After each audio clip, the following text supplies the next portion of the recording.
It look like a leprechaun to me. All I gotta do is look up in the tree. Who else seen the leprechaun say yeah? Yeah!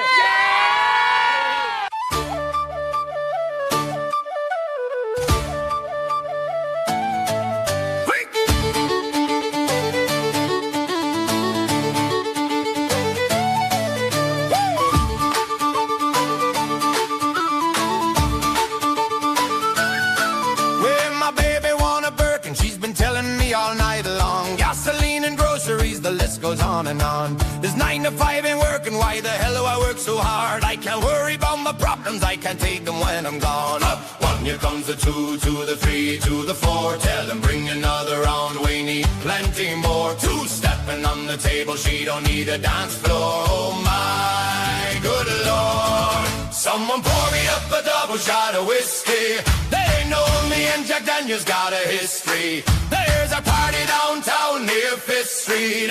Everybody at the bar getting tipsy. Everybody at the bar getting tipsy.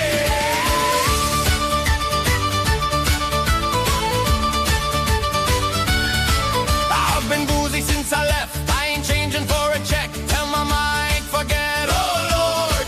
Woke up drunk at 10 a.m. We gonna do this shit again. Tell your girl to bring a friend. Oh Lord. 1, here comes the 2, to the 3, to the 4. When it's last call and they kicked us out the door. It's getting kinda late, but the ladies want some more. Oh my good lord. Someone pour me up a double shot of whiskey. They know me and Jack Daniels got a history. There's a party downtown near 5th Street. Everybody at the bar getting tipsy. Everybody at the bar getting tipsy. Everybody at the bar getting tipsy. That's fucking messed up, bro. They kicked me out the bar. Please.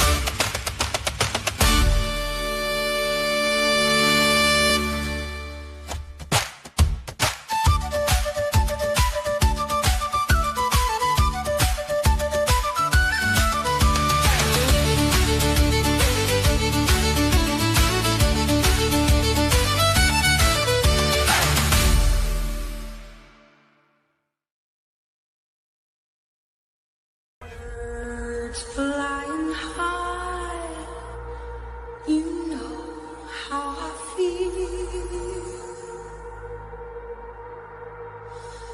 Sun in the sky, you know how I feel. Breeze drifting on by, you know how I feel. It's a new dawn. It's a new day, it's a new life for me. Turn on your mind now, tune into the feed. We're planting digital flowers from a single tiny seed. Yeah, power to the collective in the data.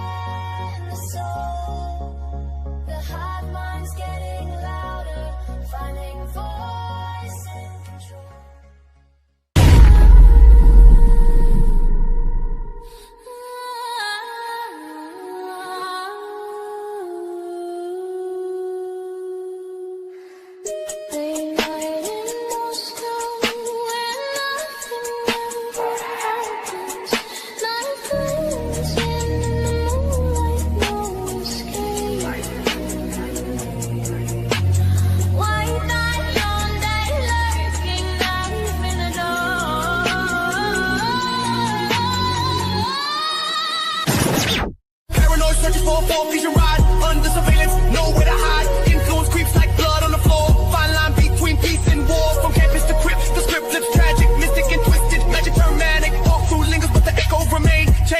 An eternal pain.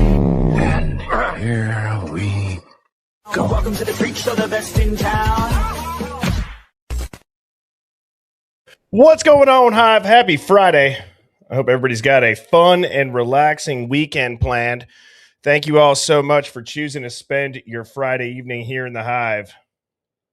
Make sure I got the audio coming in loud and clear. We are all good. We're going to have an awesome stream tonight, and I wanted to start with a couple of fun facts. I know it's not exactly St. Patty's Day, but I feel like the bars are probably still going to be packed and people are going to be celebrating. I was looking up some fun facts about St. Patrick's Day. How many people in here knew that St. Patrick wasn't even Irish? I put myself into like a mental pretzel. I'm like, did I know that? But he was actually Roman British. And he was born in what is known now as Wales or Western England in 385 AD. He was kidnapped by Irish raiders as a teenager and enslaved before later returning as a missionary. The national icon of Ireland wasn't Irish to begin with. And the original color for St. Patrick's Day was blue, not green. So, 2 quick fun facts about St. Patrick's Day. You can quiz your friends when you see them. But nonetheless, if this is your first time tuning in, I'm your host, Birdie. I go live weeknights at 7 p.m. Central. This is a contrarian thinking live stream. We think past the headlines. We question the narrative. We are not easily rattled or offended on behalf of others. And so maybe you're known as the conspiracy friend in your friend group. I would guess that if that's you, you have officially found your people. You are amongst friends. That is exactly what many of us in here feel that we are amongst our friends and family. We're typically the ones that get the call after 6 months after we sounded crazy and people told us we were crazy. They go, how did you know that? And it's a real simple answer. And it's just that we don't live under a rock and we know how this entire matrix works at this point. So anyways, as you guys are filing in, please go ahead, hit that like button, hit subscribe. I'm going to put this full screen after the live concludes. If you want to screenshot that and then go into your Photos app and tap the QR code, that will bring up all of the Hive's socials. It'll bring up our Discord, which I highly recommend you join. It'll bring up our TikTok or my TikTok. It'll bring up the Spotify playlist for all the intro songs, as well as it will connect you to, which should be a slide for the Hive Mind merch store, but it didn't load. That's all right. Check out HivemindStore.com for some epic t-shirts. Oh, there it is. Huh. Right there. HivemindStore.com. I love this. We deserve better PSYOP shirts. I got to get one. I have so many samples that I have in my cart that I just have to press order on. But enough rambling. Let's go ahead and say what's up to everybody. We got That's Enough of That. Okay. Crystal Folco, Mom Fluff, Nibbles the Westie, Riz Fizz, Mermaid Redacted, Beehole, Beverly Fike, Firefly, The Jaded Gemini, La Cheek, Germilla, Tripsy Turvy, Edie, 1984, Simply Dory, Michaela, UFO Dog, Shantae, Nicole Cray Cray, love that name. Brandon, what's up, man? UK Kaylee, Nene, No Talkie Before Coffee, Discord Down, what's up? Dame Shutterbug, Thoughts Loading, Growth Renewal, Chrissy, Dina, Birdie BB23, Luna, Mandy Lynn Sue, Renee,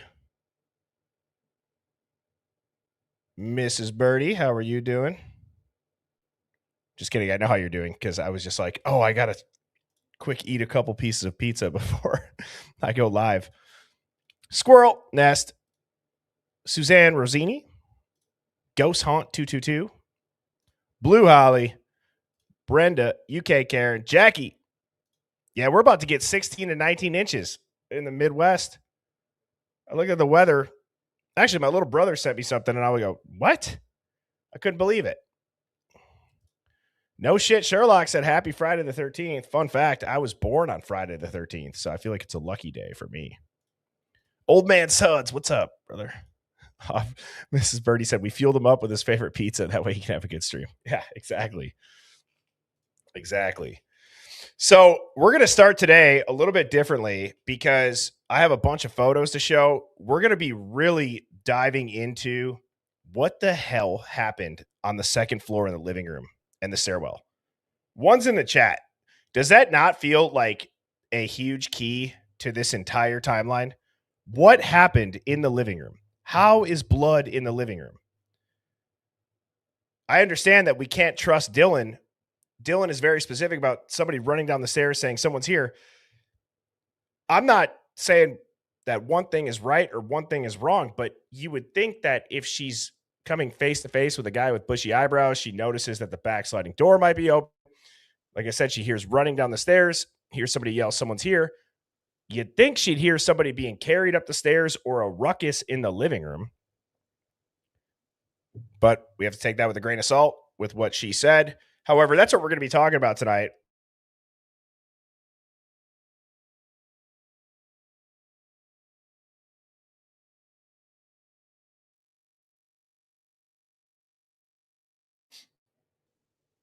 I'm back. I'm going to open up the phone lines in the second half of this show, and I want to get you guys' thoughts on it. So hopefully we don't have too many internet issues for that, which that would suck. But this is a super interesting tinfoil hat conspiracy of the day. This actually came from somebody in the Hive. I have their comment that they left on, it's right here, Patty Cakes. So check this out, Hive. My mind was blown. So Patty Cakes said, because we were talking about clones yesterday, speaking about clones, which will blow your mind, there was a woman with the name Erica Kirk that was born in 1934 and died in 2022. That is identical to today's Erica Kirk. Same platinum hair and blue eyes, same political activist husbands, 2 kids, beauty queens, etc. It looks like the same person. It's freaky. Check out Clark Payne's post on Google. Here are some key facts. Her name was Erica Matfield. Erica Matfield Kirk. So it's literally the same name. Erica Matfield Kirk and Erica Kirk. July 7th, 1934 in Germany is where she went and where she was born. April 26, 2023 in West Palm Beach, Florida. Died at age 88. Married a Claude R. Kirk Jr. Charlie Kirk, Claude Kirk. That's wild. Served as the First Lady of Florida. She and Claude Kirk had 4 children, Sarah Catherine, Will, and Frank, and she was a stepmother to 2 others. Now look at this. Look at this. Dude. Are you shitting me right now? That's the same person. That is absolutely the same person. I believe in all of that. There's too many celebrities and public-facing figures that you can look at, and they look exactly the same. If that's a coincidence, where did that comment go? Somebody said, wow, coincidence? Oh, right here. Cool. You guys already know what I'm about to say. Coincidence is a mathematical term. It means to coincide, and that's when 2 angles cannot fit together any other way. And damn, that's trippy. And if you think that's nuts, maybe at the end of the stream, if somebody reminds me, I'll play this video where it shows all of the actors and actresses that you've known and loved and watched growing up. They've all had somebody that lived back in the black and white photo days that look the same, the exact same. I was also saying today, I had an early morning work call, and I actually made a TikTok about it. And I was like, I had an early morning work call. Not that anybody cares about that, but somebody on the call had said, can you believe that it's been 6 years since 2 weeks to slow the spread for COVID? And I said, I can't. I literally cannot fathom that it has been 6 years since the 2 weeks to slow the spread started. At all. I swear to God, they manipulated time. It doesn't feel nearly that long. Think about how long it felt to go from like kindergarten to 6th grade or 6th grade to senior year. That's how long it's been. Nonetheless, let's get into it, shall we? So the title of this and the theme of this stream is The First Clue. What is the first clue that we can point to? And I want to hear your thoughts on it. I'll give my takes. But what is the first clue that somebody is in the house? I find it a little bit hard to believe, if everybody is awake and we know they weren't asleep, that the person was already in somebody's room for that long or waited, and I get you could say they hid in a closet, but if there was multiple perps, it seems odd that the person was in the house before anybody noticed. So did they go up on the balcony and go through the sliding door? I believe in one of the interviews, it was Dylan. Maybe it was Bethany. One of those two had said that Kaylee was always worried about somebody coming through that door. Now, people have talked about the ladder that's leaned up against the side of the house. Nobody really seems to care about that ladder. It's kind of forgotten about by some people. I've looked at all of the photos. I don't see a tree that you could climb and get easy access to that. I guess you could boost somebody up potentially. Is there a chance that somebody did enter on the balcony and get upstairs? And so if they were already in the house, when did they get into the house and how long did they wait?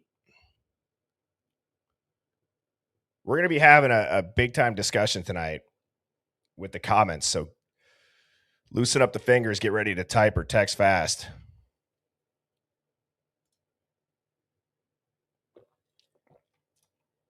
Right. There's a ladder outside the house, but they use it to tie caution tape or crime scene tape onto.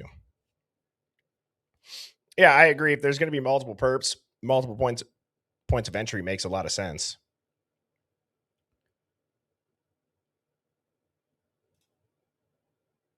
Yeah, I guess if you could step on that couch, but you got to have a lot of upper body strength to do like a muscle up onto the balcony. And I don't know how quiet it would be. And if you're in a rush with a knife in your hand and you're going to go murder 4 people.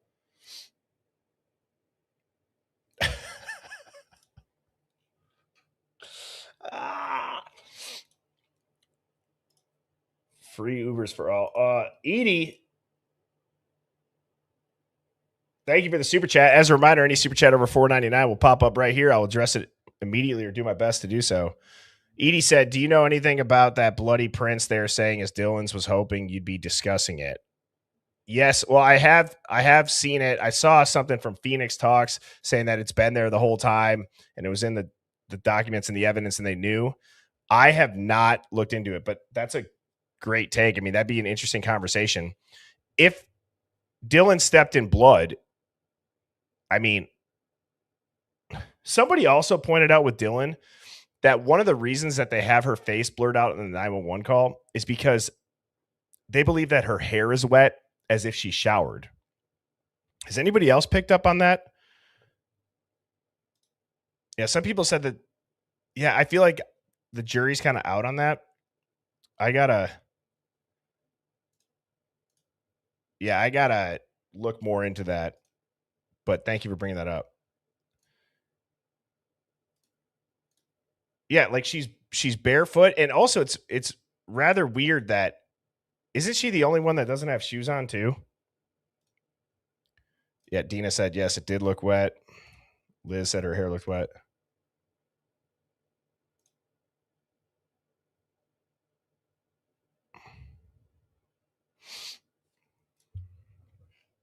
Oh, old man Sud. Old man Sud's coming in hot tonight. Said, F it, I'll say it. Dylan was the, quote, experimental stab wounds, which for people that don't know what that is, we looked it up, and experimental wounds typically are done post-mortem. It's many times used in a forensic science setting where they're trying to study to see what type of weapon could have caused that wound. Olivia Goncalves did say that there were experimental wounds done. Prior to her saying that, I don't think I've ever heard that term. I don't know if anybody in here has. I really haven't. Yeah, people were trying to get the water usage for that night. Brandon had asked, weren't people trying to get the water pressure for that night? I believe it was the water usage.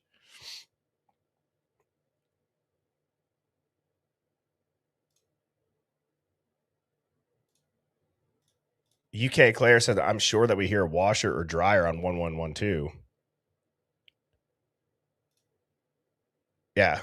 Wait. Yeah, Letty said, I haven't heard that term. Water usage is estimated.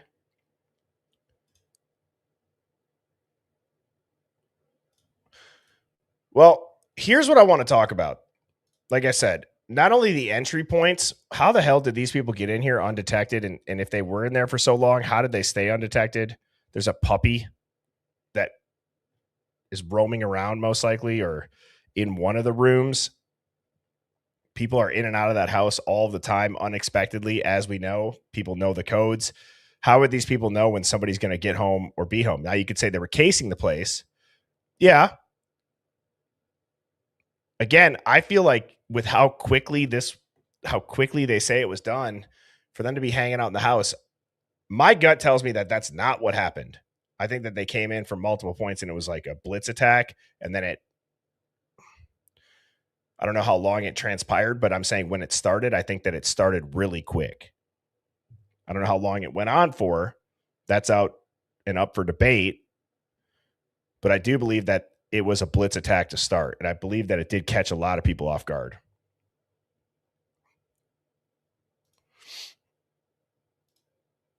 Zone blitz.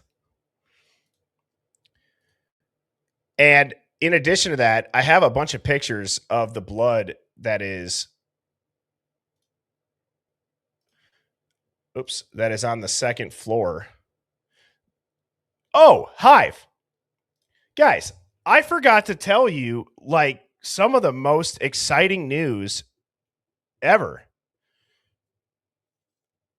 After I started talking about the whole Dateline leak angle with Xana and I talked to the animation guy, I started thinking, how do we make sense of the blood on the second floor? So I started emailing people that are forensic crime scene people, blood spatter experts. The second email that I sent, there was a gentleman who got back to me, gave me his number. I was texting with him. I was on the phone with him for 45 minutes today he's one of 60 people in the world that has all of these credentials, like all three of the credentials that you need. One of 60 in the world. He's been doing this for 18 years. He's based in Fresno. He's coming on the stream next Thursday on the 19th. And in the morning, he's going to be on Sean Atwood. So we are having somebody that's going to be on Sean Atwood, then come into the Hive. I sent him all of the crime scene photos. I sent him the documents that lay out where the blood is, what do all the markers mean. And you guys are going to love this dude. He's awesome. Like we clicked like that. And he said, because I had asked him, I'm like, do you know much about the Idaho 4? He's like, oh, is that Brian Koberger case? And I said, yeah. And he's like, what are you guys looking into? And I explained to him how the eyewitnesses don't match the PCA doesn't match the crime scene photos, so on and so forth. And I go, how do you feel about like discussing controversial crimes? And he goes, hey man, I've been doing this for 18 years. I don't really care who did it, who people think did it. My job is to go in and to look at the crime scene. And I'm like, that is a perfect answer. It's a perfect answer. So yes, that is going to be awesome.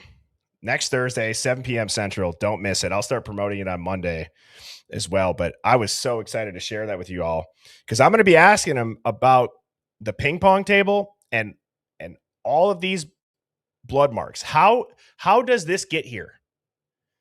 What does the reference to a cleanup mean with diluted blood? And I think he's going to give a great synopsis on it. What I'm going to do, and mods, I forgot to text you all. We need to open up a thread in our Discord. He asked us to prepare, 7 to 10 questions. And I said, I'm going to ask the Hive so that he can kind of prep through some questions from the chat. So if you want to submit a question, we'll get a thread opened up in the Discord. And yeah, he's really cool. Really cool guy. And he's actually trying to take to social media more. So I think the timing, we got a little bit lucky on it. Because I think he's trying to really, start to teach people about this type of stuff in the true crime community, which I think is going to be awesome. So that's epic. It's a big time highlight for us here in the Hive. Back to this now.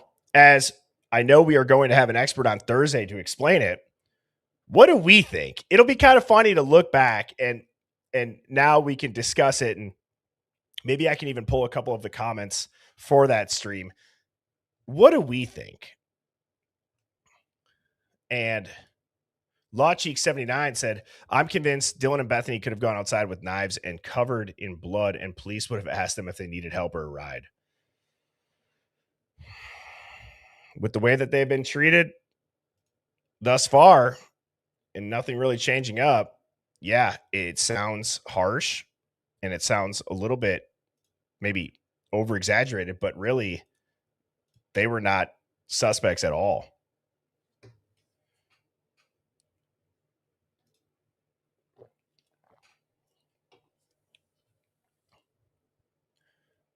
I'm just so curious about this pattern.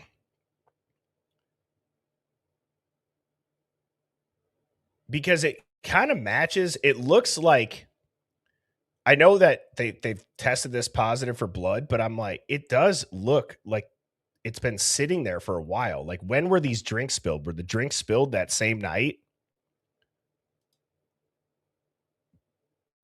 But I have a feeling that he's going to be able to give us a great take on the ping pong table and the blood on the second floor.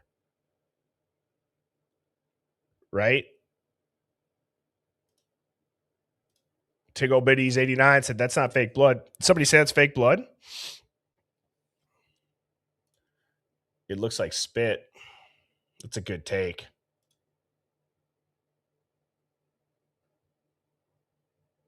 That's a really good take.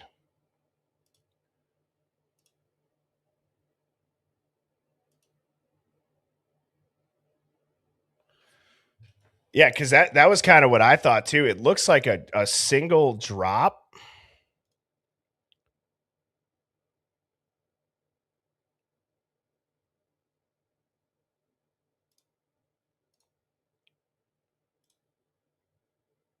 I don't know. Or a drip. Yeah, like a nosebleed. The spit thing. Yeah, the spit is one of the best takes that I think I've heard. I read through all of the crime scene photos too, and in their handwritten notes, they talk about how, well, I guess I could pull it up. And as I'm doing that, if you guys haven't read the handwritten notes, I know it's kind of hard to read at times. It's a little bit sloppy, but you'll see them talk about how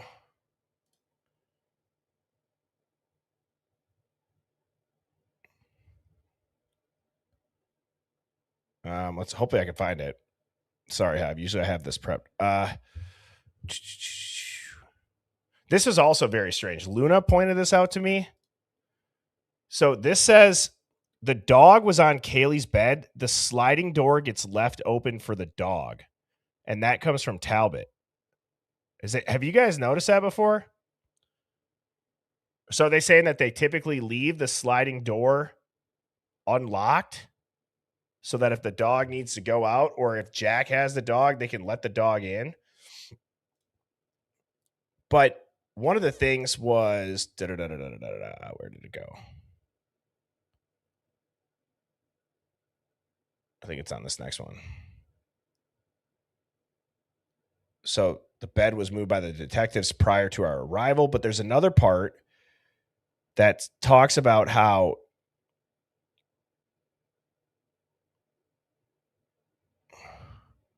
it talks about how there were items that were moved by the detectives that they photographed them as they were. So if the detectives moved them, they didn't go move them back afterwards. And they're saying that they just photographed items in the position that they were in. And I'm trying to find that handwritten note. I might have passed it already, but I found that very interesting.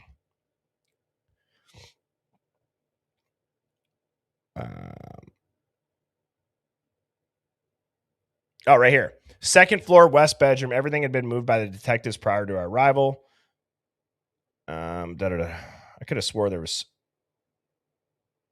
Well, you guys get my point. They didn't move anything back. And wow. Blue Eyed Candy, thank you so much for the super chat. Said, my mind always played Kaylee running down the stairs and being clotheslined or sneak attacked by someone coming in from the kitchen. So in that situation, there would have to be somebody that's already upstairs by Maddie and her. She yells, someone's here, runs downstairs. Somebody in the kitchen then comes out and grabs her. It's not a bad take. Think about how far away though, like this blood gets over here though.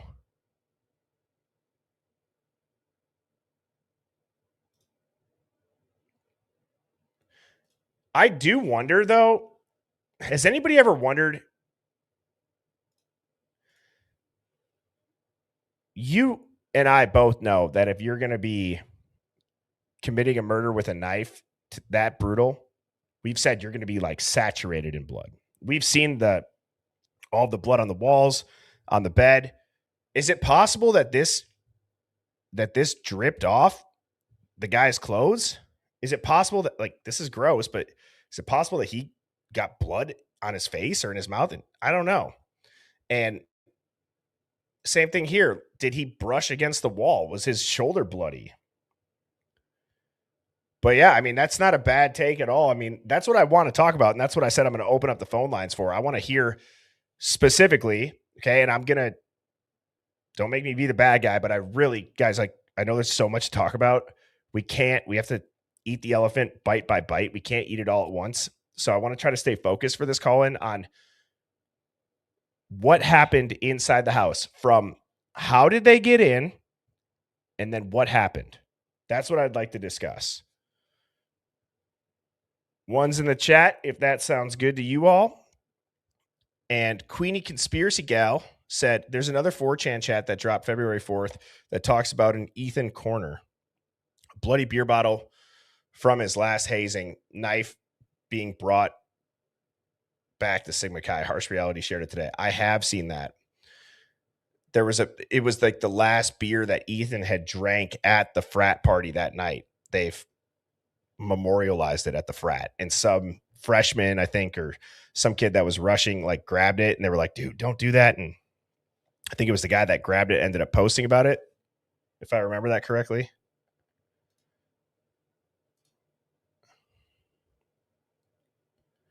Well, yeah, that's the $1 million question, Gurmilla. This is what I want to know. And then who the F is Brian Koberger, and how the F did he come into play is my second thing. I just got to open up this window quick.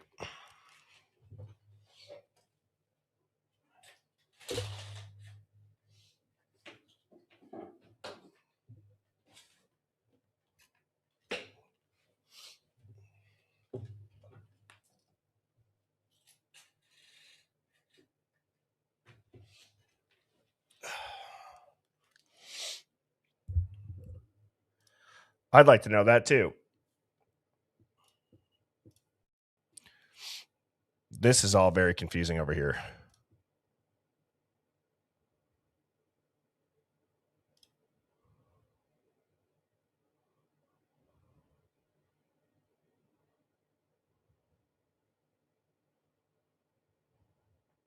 Sierra Windsor.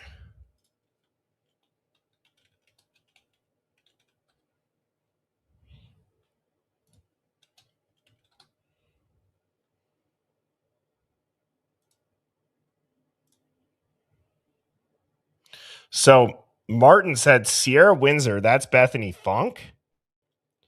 She is the CI. So you're saying this is Bethany Funk. So I hate, why does my fucking browser do that, dude?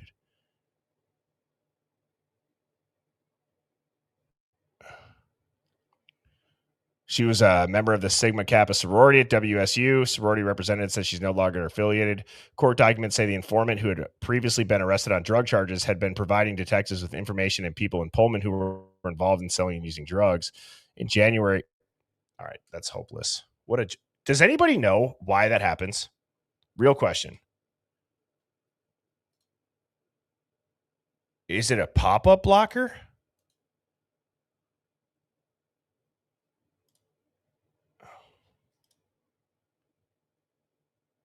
Oh, Phoenix said that that's debunked already. Well, thank you for saving us the time. I'd never heard of that.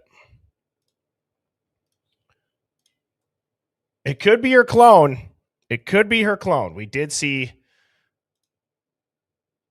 the Erica Kirk clones. So, all right. Everybody understands the topic of the call-in. I want to talk about how did the killers get inside the house? How many were there? And then what happened on the second floor? I'm going to drop the chat. I'd like to get some first-time callers up here. We're going to kind of move a little bit quicker through them. But yeah, I'd like to get some first-time callers up here. I'm going to go ahead and I will pin that link. So let's try to get some first-time people up here, at least in the beginning. And let me go ahead and pin that comment. All you have to do is tap it. Nobody will see you. I can see you, though, just so you know. But nobody will be able to. So let me just get that comment.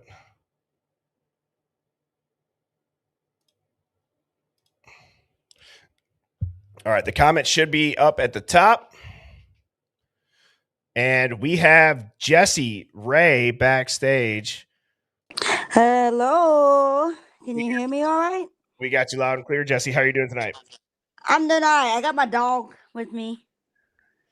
Can I pet that dog?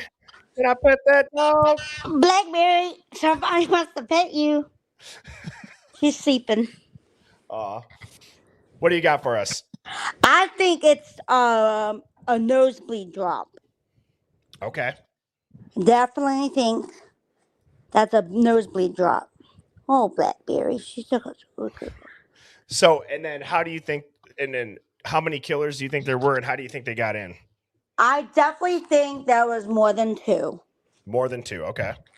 And I think they either came in through the sliding door in the kitchen or the balcony thing. They climbed it because there was a couch out there right underneath the balcony, and they probably climbed onto the couch and then did a pull up to get on.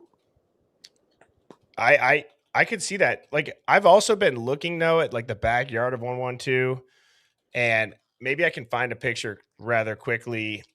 I mean, it's not a short balcony. Yes, it's not. You know, like here's a decent one. Let me pull this up. So if I look at this here we go. Let me go ahead and make this full screen. So if you guys look at this here. Yeah, that's not a short balcony at all. No, and I was trying to say, like, this tree is not as close as it looks either. Right. I would guess. So what's the standard door height? 7.5 feet? I guess so. And that's above the doorway. So, but no, anything else for us, Jesse? No, that's it. All right. Well, have fun with your pups, and I hope you have a great weekend. You too. Yep. Bye-bye. Bye. All right. Perfect. That was well done. Next up, we got Suds. How are you doing? You're on me. Oh, there we go. Hey, man, how's it going? It's going great. It's going great. What do you got for us? No, thank you, dude. You got some incredible content, and I wow. Thank you. Appreciate that. Okay, now I know I've been blowing you up with this whole entire thing. Okay, Clint Malarchuk. Thank you very much. Clint Malarchuk, Buffalo Sabres warning for anyone who YouTubes it. And the reason why I bring that up is because I think it was Kaylee and Ethan were cut in the exact same place. And you see the, you know what, on the ice. And you're telling me that that's not in any of the rooms? Are you talking about the dude who had his jugular cut by the ice skate? Yes, correct. Oh, that's a brutal scene. Right. And that's nowhere to be found in the actual rooms. Yeah, I couldn't show that on the stream. That's probably too much blood. No, I get that. But I mean, like, the point is that there was more on that and on the ice than there was in the actual rooms themselves. Oh, I totally agree with that. So let's dive into that. Why is there so many people that seem to say, even people that are like phlebotomists that they say, even when you miss a vein or if you hit a vein and you pull the IV out, it's a ton of blood everywhere. How did they contain the blood? That's what I want to know. And you could say cleanup. Blood is not easy to clean up. It dries rather quickly. If you ever gotten a bloody nose and you drip it in your sink, you don't splash the water on it right away. It leaves like the ring, like the dark ring on the outside. How did they clean this all up? And not to mention the fact that there were 50 plus other stab wounds on top of that. I know. And so how do you think that the killers got into the house? They were already there. Look, man, I'll say it. I said it in chat. Yep. They were already there. I'm man, I'll say it. I'll say it because I'm not American and I won't suffer any sort of legal consequences that I know of. Well, yeah, that I know of. And this is all alleged, but I mean, so what you're essentially saying is that you believe that the roommates played a role in it, like actually. Yes, and I sent you in the discourse the Hive Mind finds the second Halloween photo that you were looking for yesterday. Yesterday my time. Okay. Jesus Christ. Anyway, No, you're good. The second Halloween photo of Dylan getting tortured by whomever. And there's motive right there. Straight up. And I'm not saying she had anything to do with the initial, you know what, but at that point it was kind of like, hey, well, you know what, they're already done, why not get a few in for yourself, just for whatever. It's speculation, but nobody wants to go there. That's my point. I don't know if I've ever seen that picture. Yeah, man, she's tied up, she's bound underneath all of that. And she's totally embarrassed and was posted on social media. Is that some sort of hazing thing? Like a sorority hazing? It's the Halloween thing. And man, motive. Straight up. And then you have her stepfather saying, well, this 250-pound beef man will show up on your doorstep if you haze her or disrespect her again. And blah, blah, blah, blah, blah. So Phoenix said too that they were fined for that. She tells the story in one of her interviews. Dylan does. Come on. I don't think I've heard that. Fined? Does that really matter? Come on, we're talking about a different, more in depth. Come on. Yeah, I mean, I don't know, man. I understand. I totally get the motive side of it. You got to be in a dark place already if you snap after a Halloween thing, though. You got to be.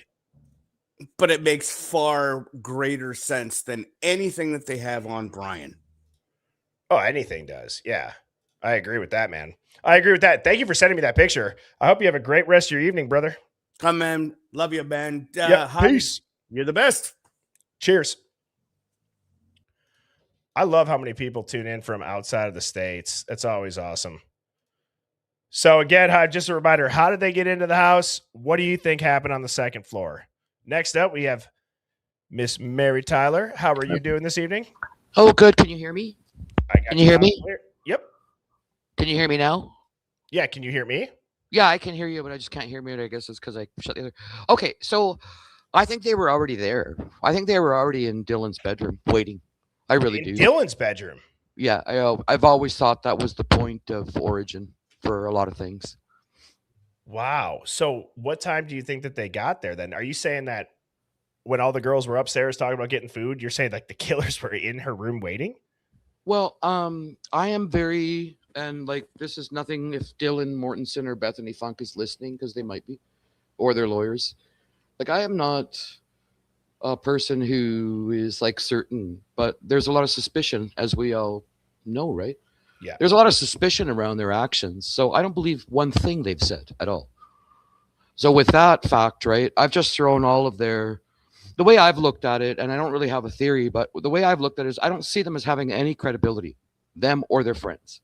So I've thrown all of that out the window in terms of that being a puzzle piece or a factor. So if that's the case, what really happened, right? Well, that's a And great that's how take. I've looked at it. That's how Yeah. I've looked at it, like a new person. Like, let's say I didn't hear anything at all. I never followed the news for 3 years or anything like that, right, Bertie? Yep. But the truth is this: is that there's a lot of indiscrepancies here. Come on. She's sitting in interviews saying, I'm wasted. I don't remember. I was drunk. Could be pretty much. Her breathing is all off. Like, come on. Any other witness in any other trial would be like, are you kidding me? Okay, so the credibility is just not there. Now, of course, I can talk freely because I'm not from the States. I'm from Canada. So, Yep. I can just say anything I want without any government repercussion or some gang coming. I don't know, whatever. And like I said, I'm just like, these are all allegations. We're all just theorizing here because Right. we want truth, right? We're not trying to pinpoint Dylan or Bethany, but come on. I was 19, 20 years old in a college, not in a sorority, but in a college environment, in a team environment, very similar. And like I had posted on a comment on some other channel, I can't remember, but I had a roommate that died. We didn't react like that. I'm sorry. We thought she was murdered. We didn't react like that. Mind you, there wasn't man. blood and stuff. But anyway, getting back to this, I think the point of origin was Dylan's room. And I think what happened is they really beat, excuse my language, I think they really beat the shit out of Kaylee before they did anything to her. And what do you think the motive might have been for that? Well, look, I remember being 19. I've got a cold right now, but I'm actually a female, okay? So No, I you're just good. have a really low voice. I sing a lot of jazz and whatnot. But No worries. the thing is so if don't misinterpret me. I'm woman born a woman. It's just I'm just sick right now. It's really freezing up here in Canada. So I was out walking. Whatever.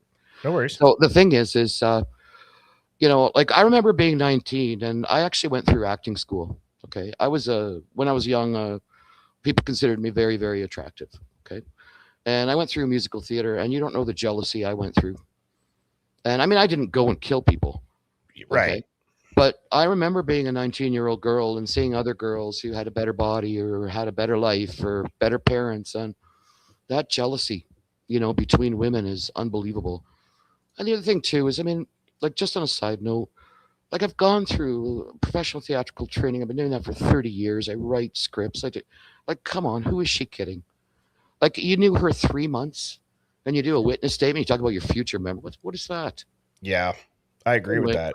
I don't think there's a lot of credibility to the two witnesses, and I'm surprised they were given that kind of credibility. That's all.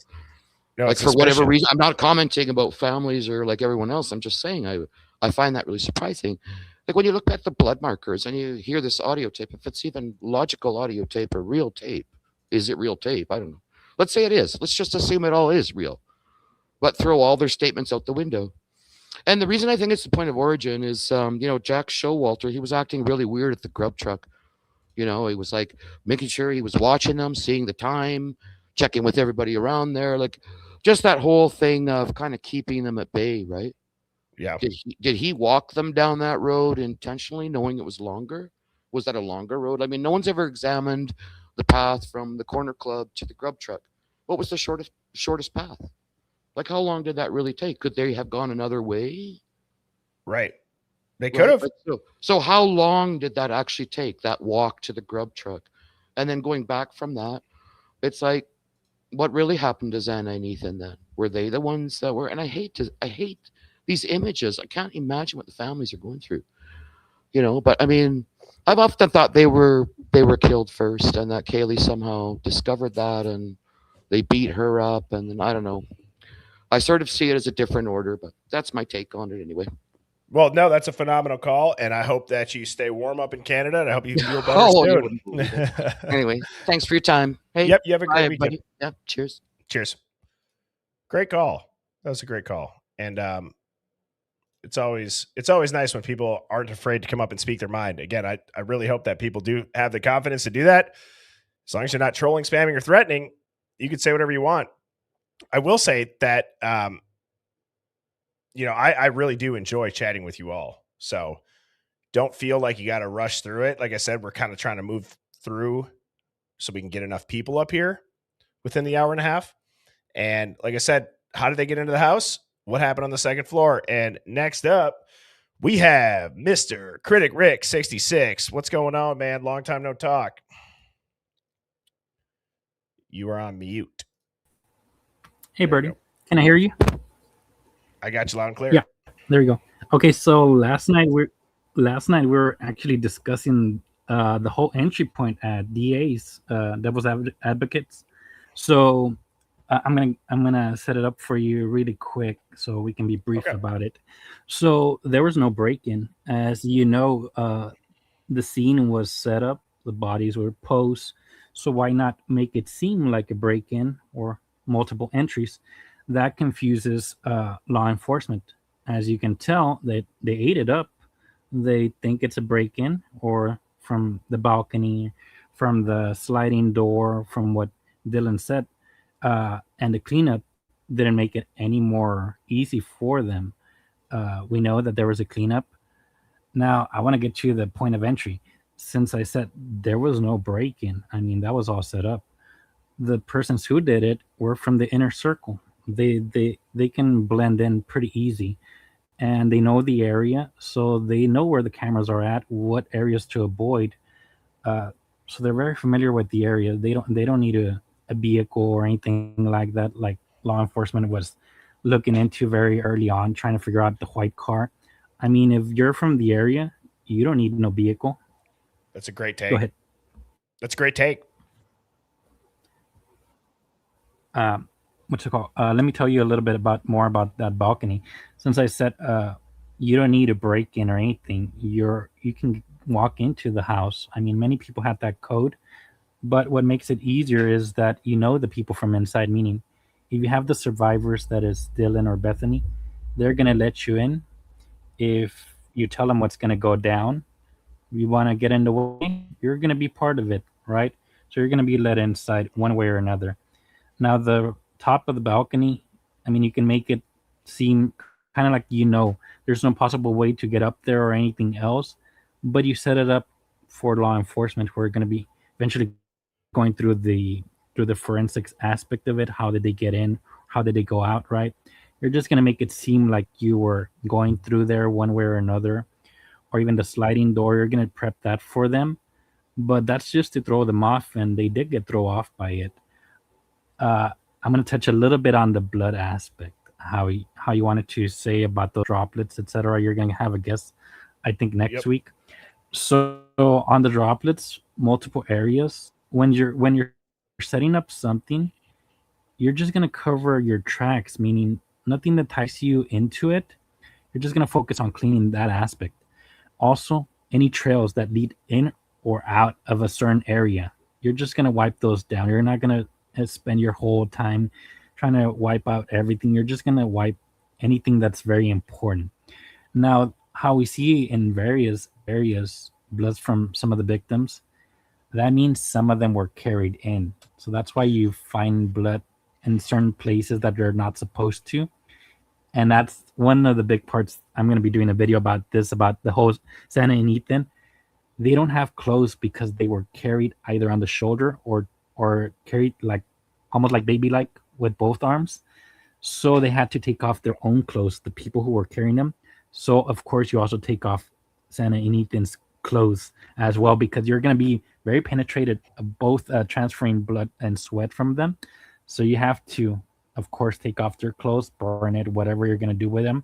But that's the reason they don't have any clothes, that they were carried in and imposed.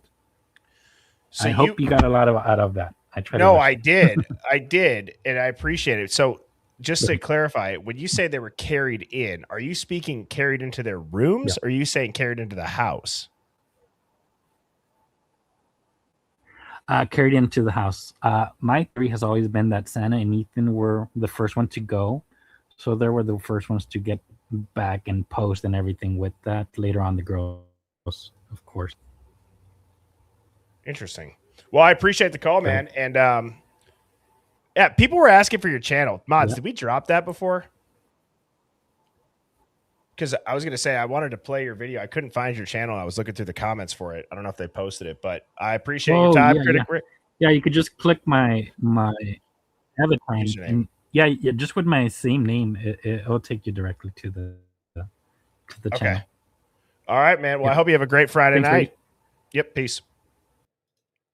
I always like talking to Critic Rick. Great dude. Great dude.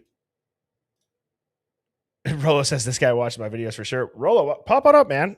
You and I've seen you in here before. I would love to chat with you, dude. I've watched a lot of your stuff too, except sometimes I'm colorblind and I literally cannot see the screen, but I'm always seeing people hyping up your stuff in here.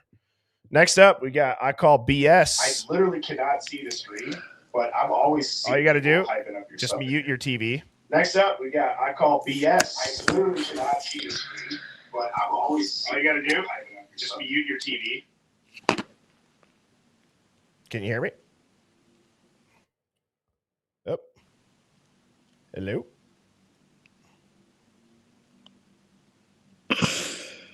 I can hear you. Can you hear me? All right. Why don't you go ahead and join and rejoin? I will keep an eye out for you. Next up, we have Patty. Patty, are you there? Hello, I'm here. Can you hear me? We got you loud and clear. Okay, cool. Well, my theory is also that the killer either had to be in the house already, for sure.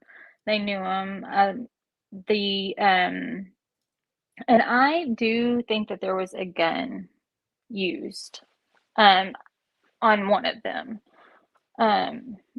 I also think that those blood drops on the second floor, they look to me like, because whenever you were talking about bloody noses and things like that, I've got kids that are grown now, but they had chronic bloody noses, and that is like real blood. That is not what that looks like to me personally.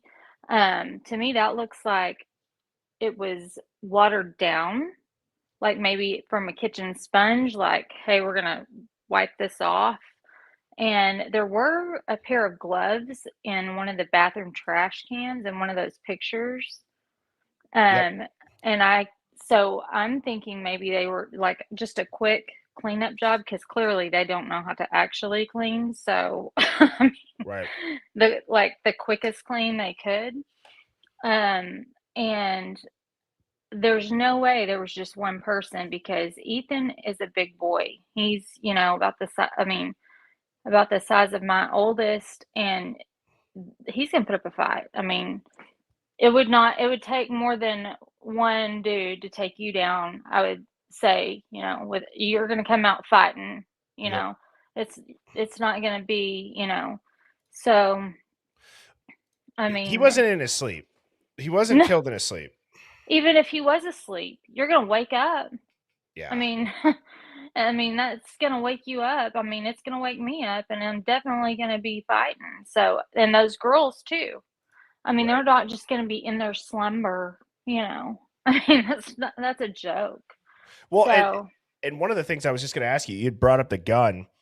Do you think it was used on all of them? No, I think there was somebody that used it on one of them. And I'll be honest with you, I can't keep all their names straight. And I know that Kaylee which one was the one that had like her teeth and stuff were supposedly? Kaylee. Okay, yeah, I think that's the one I assume or allege that would have been shot.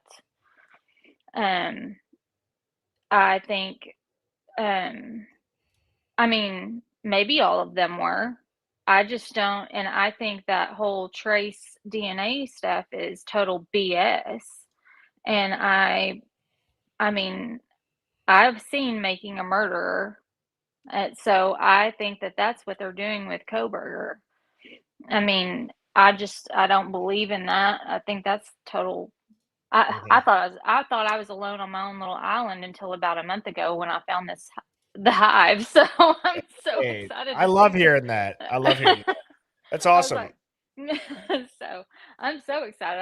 I'm totally digging in. I'm like, oh my God, there's other people like me. No, it's a great feeling. It's a great feeling to hear, and I'm sure it's a great feeling to find people that, Yeah. think like you do. And last question I have for you, how Yeah. many killers do you think were there? I think 3. I don't think more than 3 personally. So, but only because I think it would be too many chiefs as far as that goes. That makes sense. They'd be running over each other. I have one question for you. Yeah. If I can. Go Have for it. you seen the video of supposedly the girls getting out of a truck going into 1112?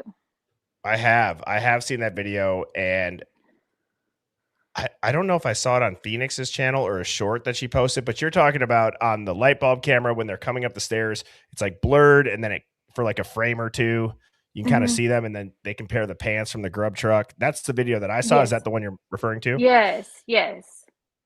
What's really interesting about that is in the Steve G text with the TikTok creator Brett Norton, Steve G, there's more things in those texts that we've started to uncover that with the minimal amount of detail he provided, there's some truth to some of the stuff that he said. Like he misspelled Patterson for James Patterson for Peterson, right? And that was like 2 years ago. He does say there is footage of the girls getting out and walking into the house. That's my only argument for if that's them. I don't understand it. I don't know why they would. Right. So It then just I'm makes my like, head okay, spin. Critic Rick. So did they get killed in 1112 and get carried into their house? I don't know. That he just blew my mind just now. I'm like, oh crap. Yeah, Critic Rick Sharp. And I gotta think about that one. Yeah. No, I appreciate the call. I hope you have a fantastic Friday. Thank you so much. Yes. Yeah. And I'm glad you found the Hive. Yeah, me too. Thanks so much. Have a good one. Peace. Great call again. We are on fire right now. We are on fire. And one of the things that I just want to say too,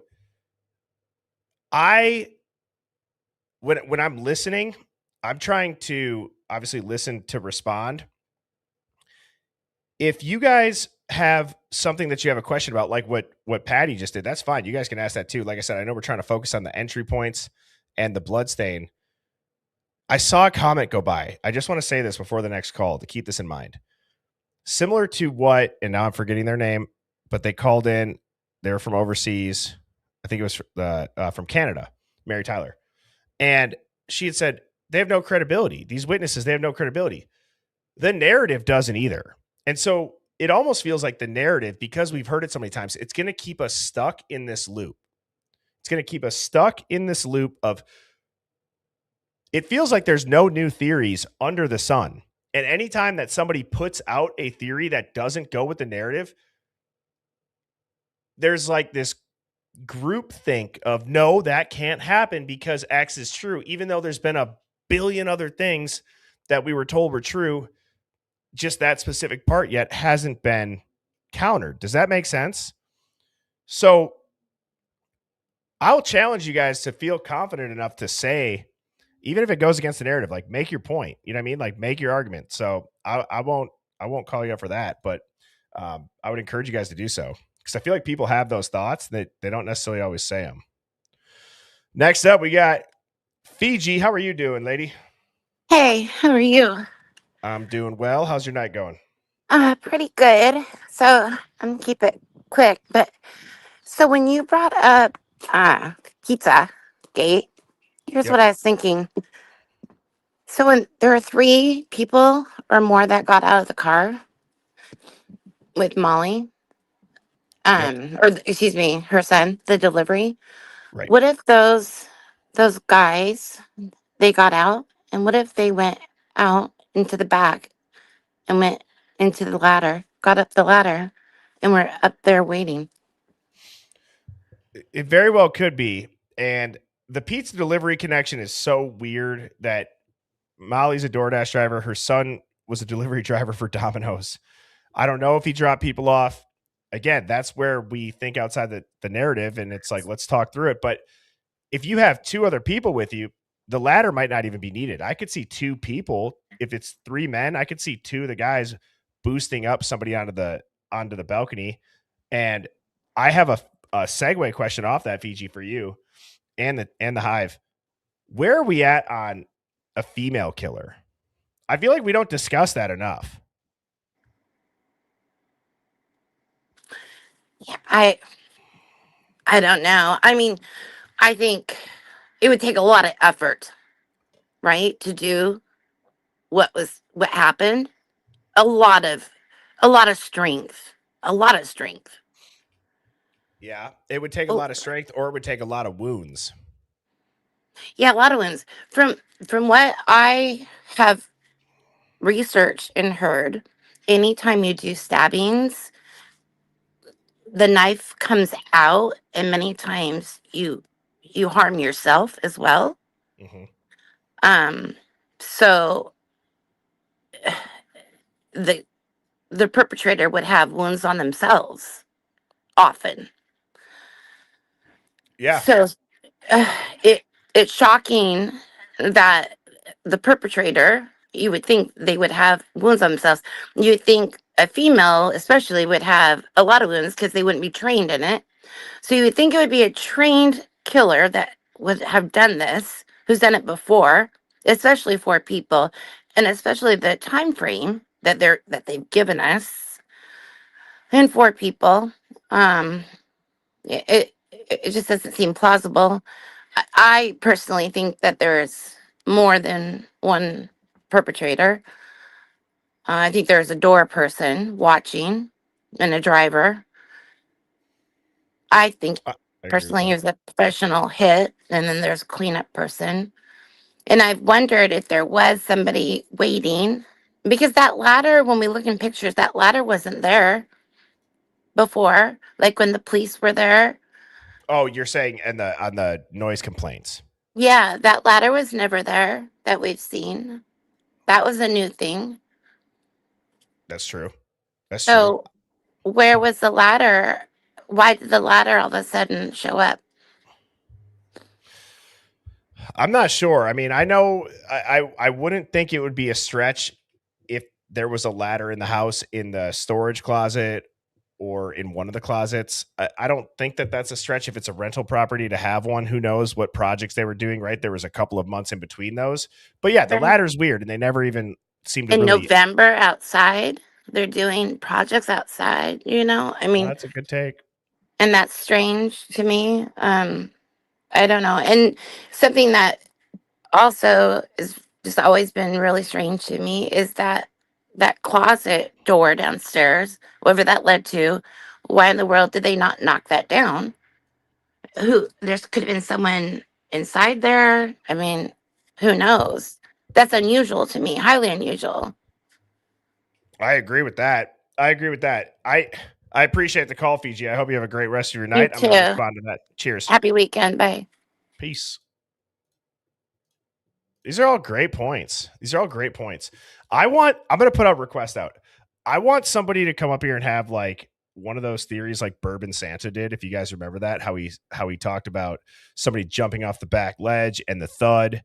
And I don't even care if it sounds nuts. Like, I want to hear the craziest shit tonight. It's Friday night. Let's get nuts. Let's make sure it's based a little bit in where people can follow it. But yeah, like, let's take the gloves off. Let's get nuts. And Blue Eyed Katie, thank you so much for the super chat. Said, well, Molly's a pretty big girl and death follows her. Wasn't her husband murdered over drugs? She was pretty crashed out after this, and on her account, an important material witness against BK. Yeah. The challenge with Molly, though, is like she never seems to go inside of the house. Assuming that that's actually Molly's car and that it's actually Molly and that the DoorDash has so many oddities around it. Are you saying that maybe Molly went inside? Trying to be careful with my words. That is, yeah, she made sure to discredit herself. That's for sure. Christopher Bond says, I got a theory. Scroll up, Birdie. Scroll up for what? Let's see. It's a great point. Yeah, I tend to agree with Andy, man. If it is legit, I for sure think that she was a watcher covering the outside, or she was there to pick people up. But thank you so much for the super chat, Blue Eyed Candy. I appreciate you. Always great to see you. Molly had 2 roles: be the eyewitness and pick up and drop people off. Lisa forward, Lisa backward said, I do think that her car should have been searched and tested.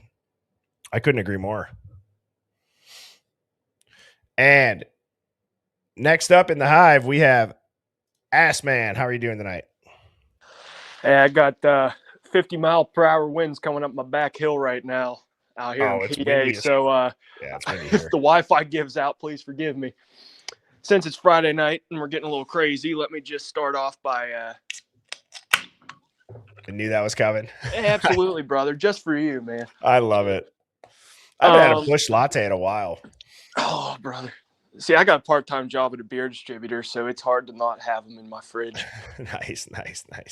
Just a little side gig. Why not? Talking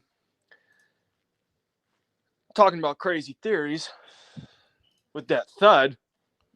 Could the thud have maybe been a distorted sound of the ladder hitting the side of the house? It's a good take.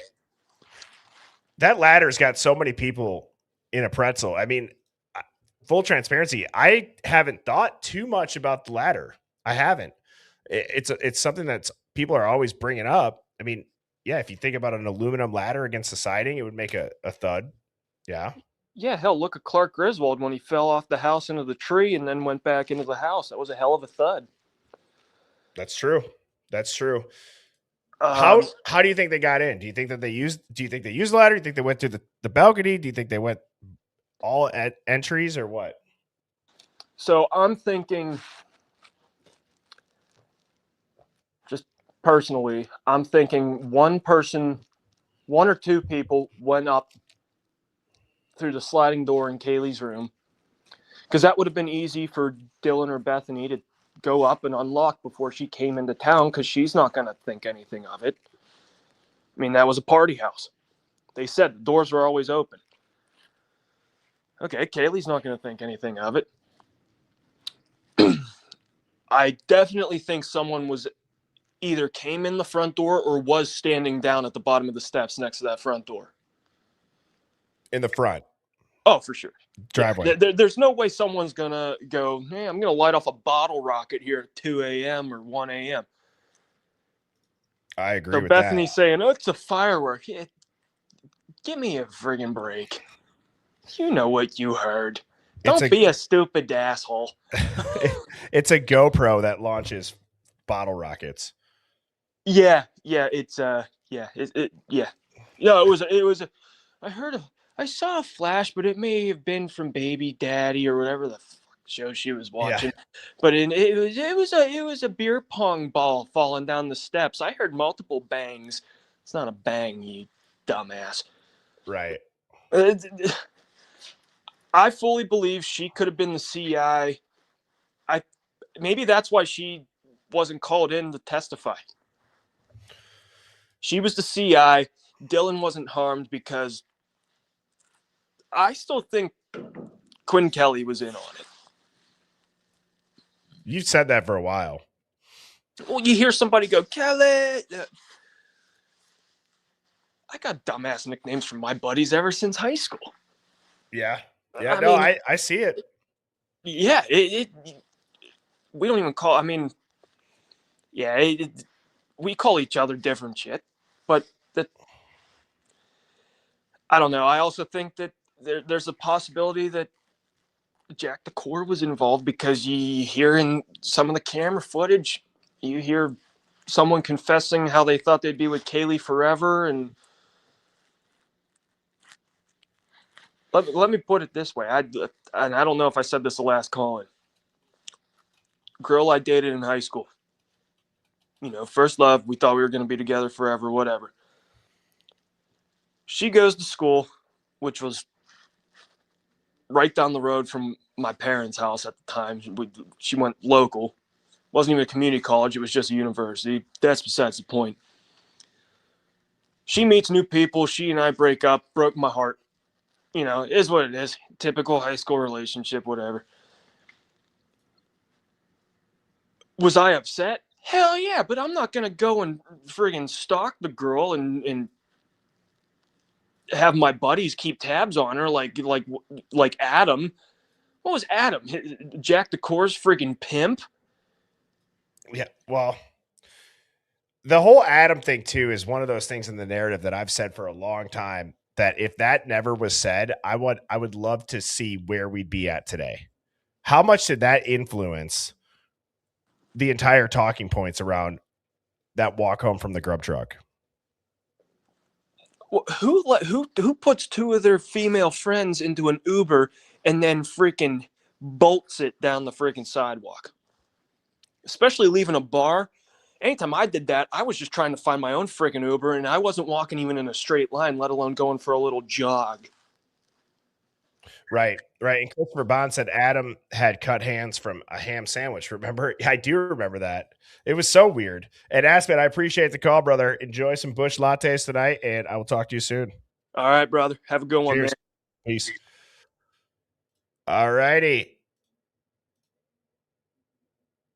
Don't go anywhere, Hive. My dog is out on the roof, and I got to go get it down. I'll be right back. I don't know why this always happens.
All right, that's all settled. The dog is safe. We are all good. All right, next up in the Hive, we have Sarah. Sarah, how are you doing? Can you hear me? Yep, I can hear you. Can you hear me? Loud and clear. What do you got for us? Well, I was thinking about the ladder, and I think they were using that to put stuff up on the balcony, so it's probably just there all the time, or was it not? Well, that's what Fiji. Are you referring to what Fiji had said, where it's like in earlier video, it didn't look to be Yes. there? Yeah, that was a couple months earlier. Like I said, I know that it's November, but it's not like the weather. Like clearly, these kids are out and about, and they're in tank tops, and whether it was cold or not, I mean, I don't know. I could see the weather They thing. decorated outside, and they probably used it for part of their parties to go up and down. I don't know, something. You know Yeah, what I mean? like the lights potentially. Yeah, for whatever. Yeah. So I don't think it was I used to don't- get up top. You don't think so? I don't know. I don't think so. My gut tells me that somebody was either boosted or the entry on the porch or the balcony up top didn't happen. And it was rather an exit, maybe. I don't know. What are your thoughts on it? It's a possibility. I feel like they dismissed it. Oh, they absolutely dismissed it for sure. And I think so. How do you think they got in? I don't know. I was thinking that Brian went in, and I just don't know. I don't know. I think that maybe there's more than two. Maybe there was people already in the house. But then I thought about, well, wouldn't Murphy let them know that there was somebody in the house or hiding? You know, if the dog was in the house and somebody was hiding in the closet or just hiding, period. Yeah. When the dog. I agree with that too. Sorry to cut you off. I was just going to say, I feel like a puppy, people are like, oh, it was just a puppy. If you've ever had a dog before it's like truly house trained, they bark at everything. They chew up everything. Right. So you'd think that it'd be louder with a puppy, that it'd be harder to sneak around. Yeah, and as far as the phone thing, whenever he was saying that he loved her, you could hear that in the audio, right? Or just saying that those. Something I like think that that. I think he was reading her phone to her, or maybe reading messages. Somebody. Yeah, I mean, so do you think that it was somebody they knew? Yeah. Yes. I think it might have been Jack, and I think maybe he was reading text messages to her, and she was yelling like no, and he was, I don't know, or maybe it was somebody else, and he was reading off those messages. I don't know. No, it's a good take. Go ahead. No, that's it. Oh, well, I appreciate the call in, Sarah, and I hope you have a fantastic Friday. You too. Thank you. Yep. Cheers. Bye.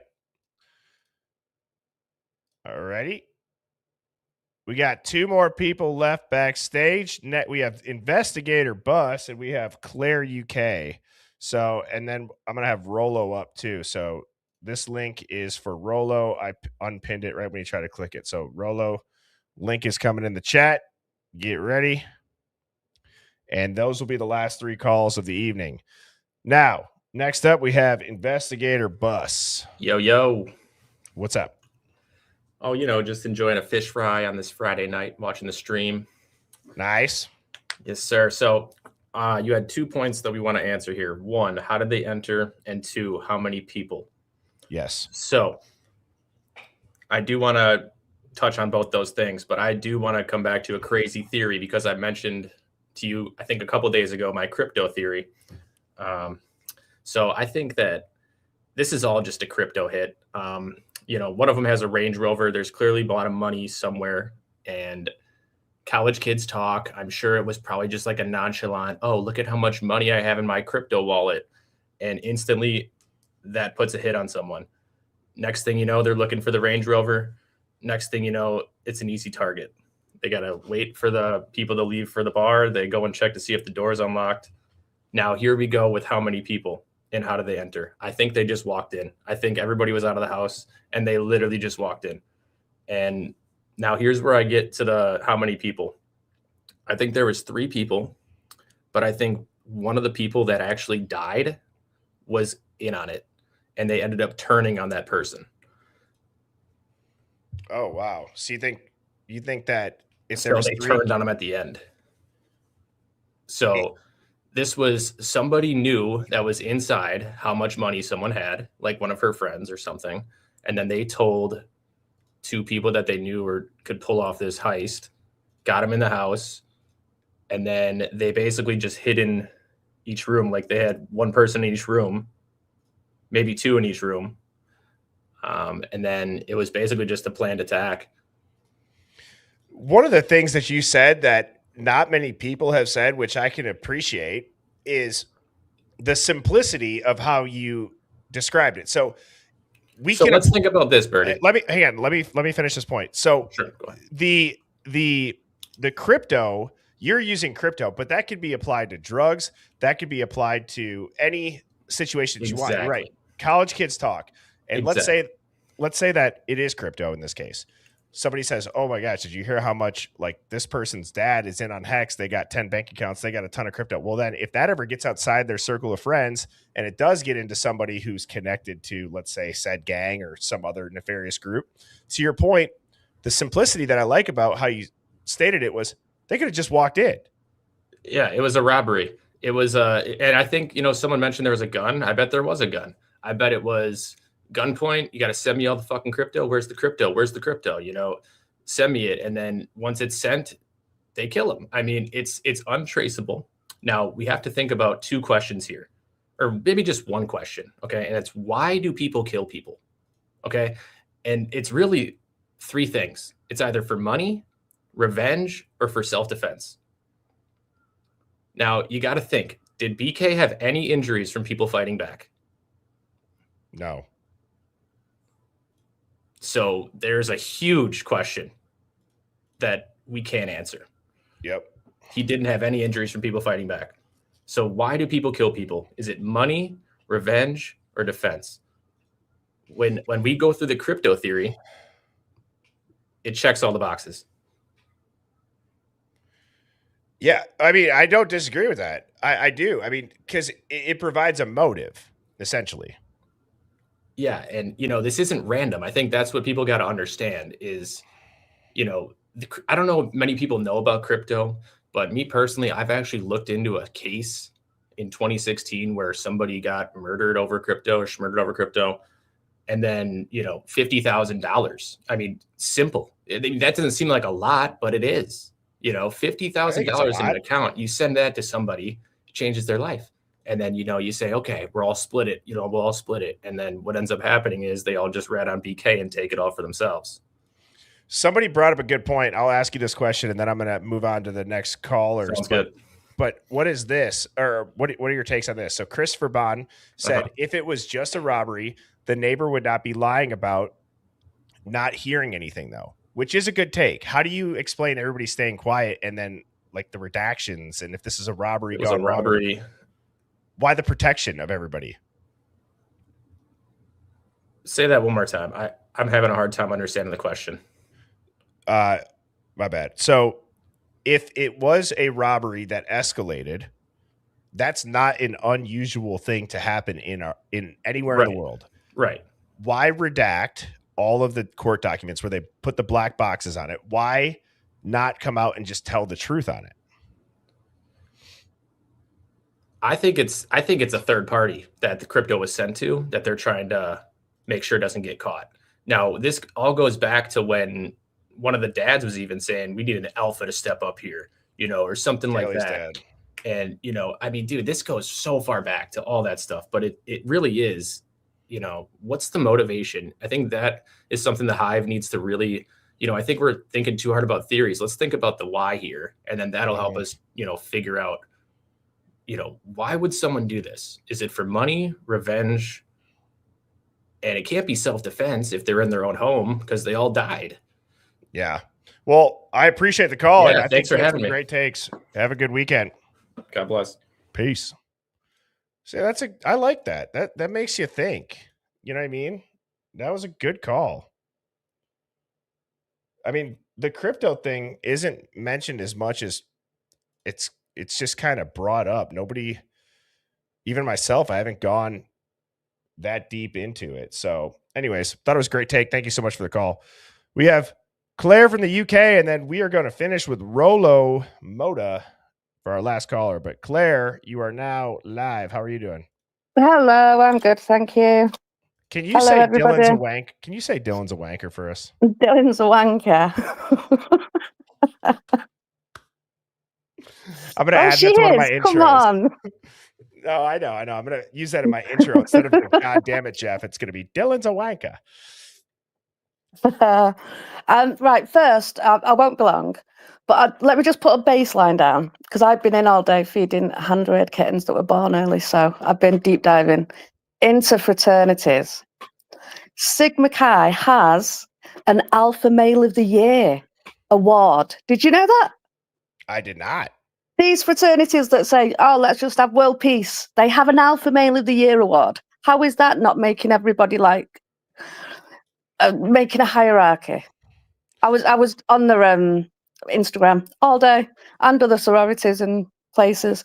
So they have an Alpha Male of the Year award, and that is the one that Ethan was pledged to. So that's that.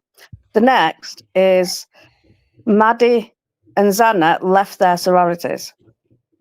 Nobody really knows why, but you don't just leave, you pledge for life. It's weird.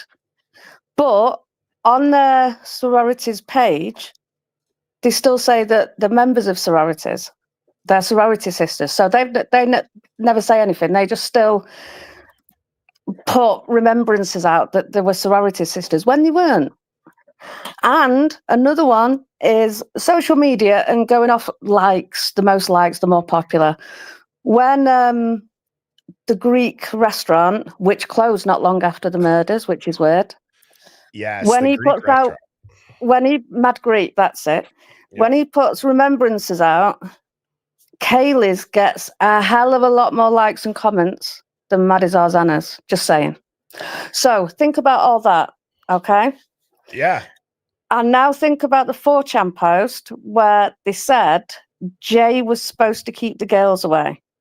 Does that mean when they were supposed to go to another club after the Corner Club and they didn't?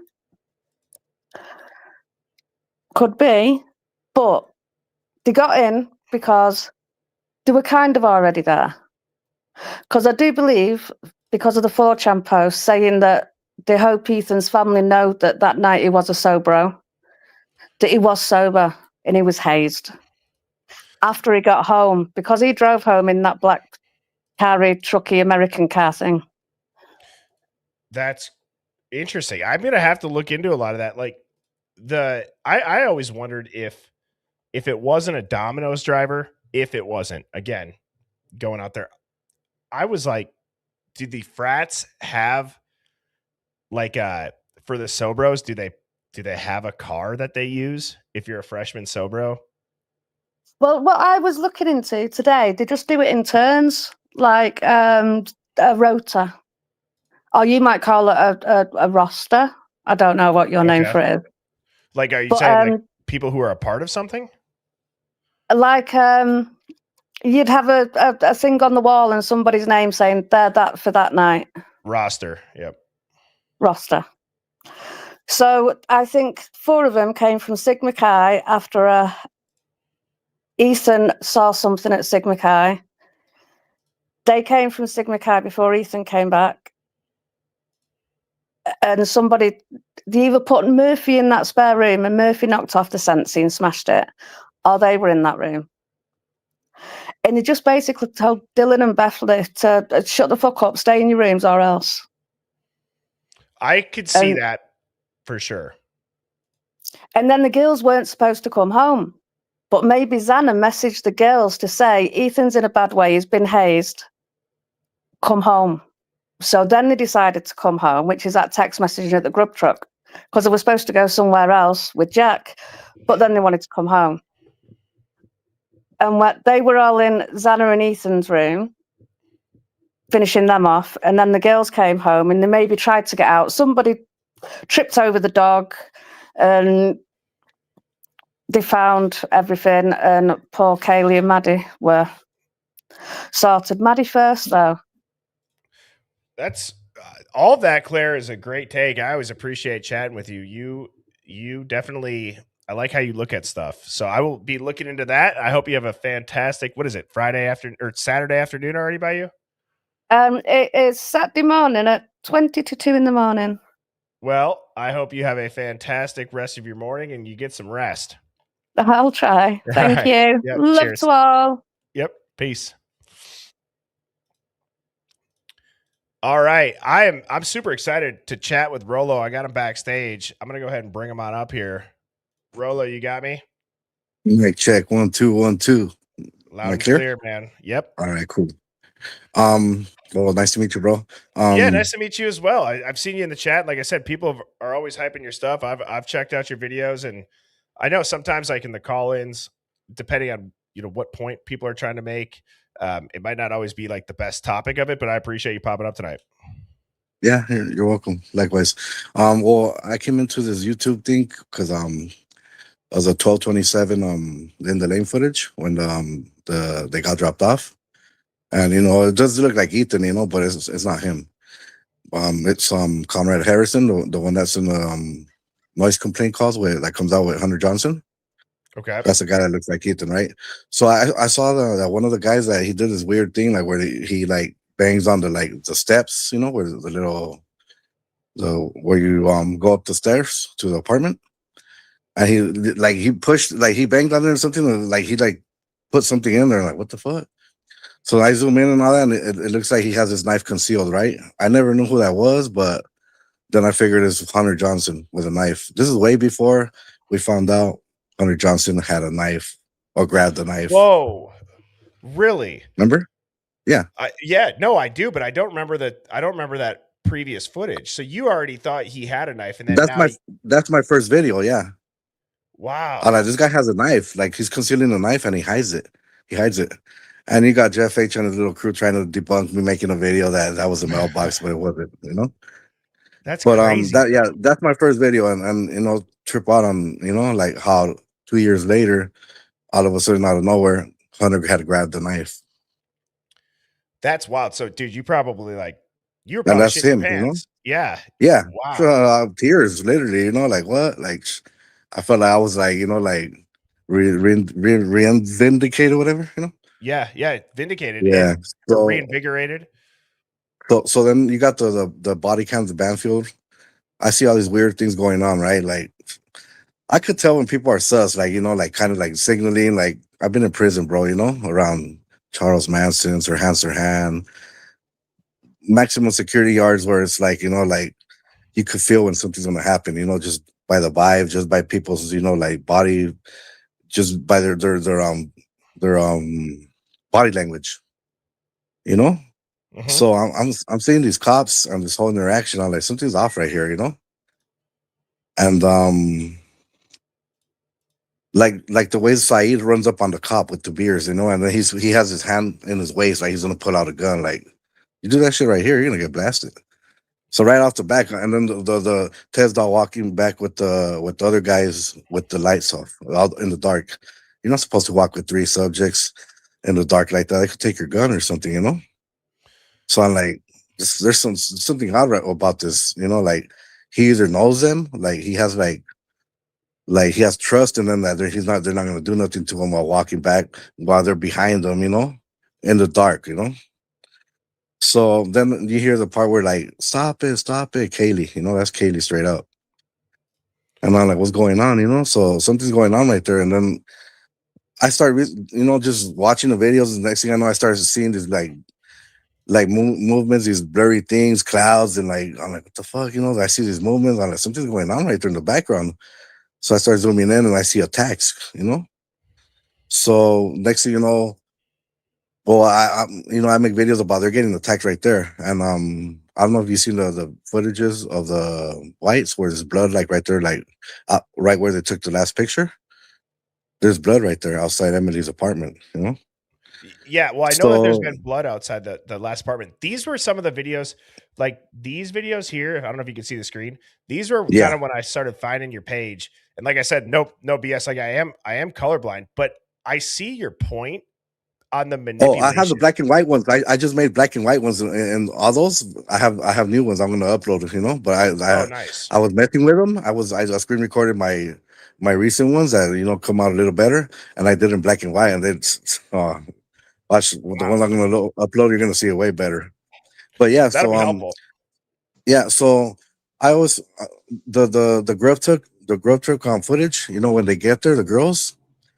Right, and you know the guy in the Lakers jersey, he's acting all weird. The guy in the number 9's, you know, Morgan, and then she goes and whatever, and then he does the put her to sleep sign. You know, I thought that was weird. And before they got there, there's a moment where his name's Colby, or we'll just call him number 9. All right, number 9 jersey. He gives his keys to his girlfriend. She leaves with the girl in the red backpack, and they leave, and then they come back, and they hit the alarm, and then she gives them the keys, and then she goes and hits the corner and goes the other way, and then she comes back, and then the other guy with the Lakers jersey, he goes with them, and then they come back right when Maddie and Katie pull up, right? So remember, this is key, because now when you asked earlier, how did Jack get home? You know, well, when they left, um. They left. I didn't see Kobe, whatever, give number 9 give number 8 his keys so they could leave. You know, I mean, so basically it wasn't like it was a number 9's car that they were leaving in. Oh, You I know, see it what you're was a saying. guy in the Lakers jersey. So I was thinking maybe they left the car with the keys around, you know, around the way parked. Maybe that's how Jack Showalter got, you know, back. I mean, that I just started thinking about that right now when I heard that, you know, that surgery brought up, because the whole time I thought Showalter, I thought he had nothing to do, you know, that, oh, he was just, you know, looking out for them. But then, you know, the Linda Lane footage, 319 is key on 1330 Linda Lane, and 1112 footage out of like night is from 3:19 to 3:50. Remember, the body cam's turned off at 3:16. The Banfield call, 3:16, right? All right. So in my opinion, the whole time I'm like, right after that, they started carrying the bodies back, right? Come to now, we got all these footages. 3:19, you see like 3 subjects walking like from the like coming from the 1112, and 2 go like right there. They stand like where where the little walkway is to down to the treehouse.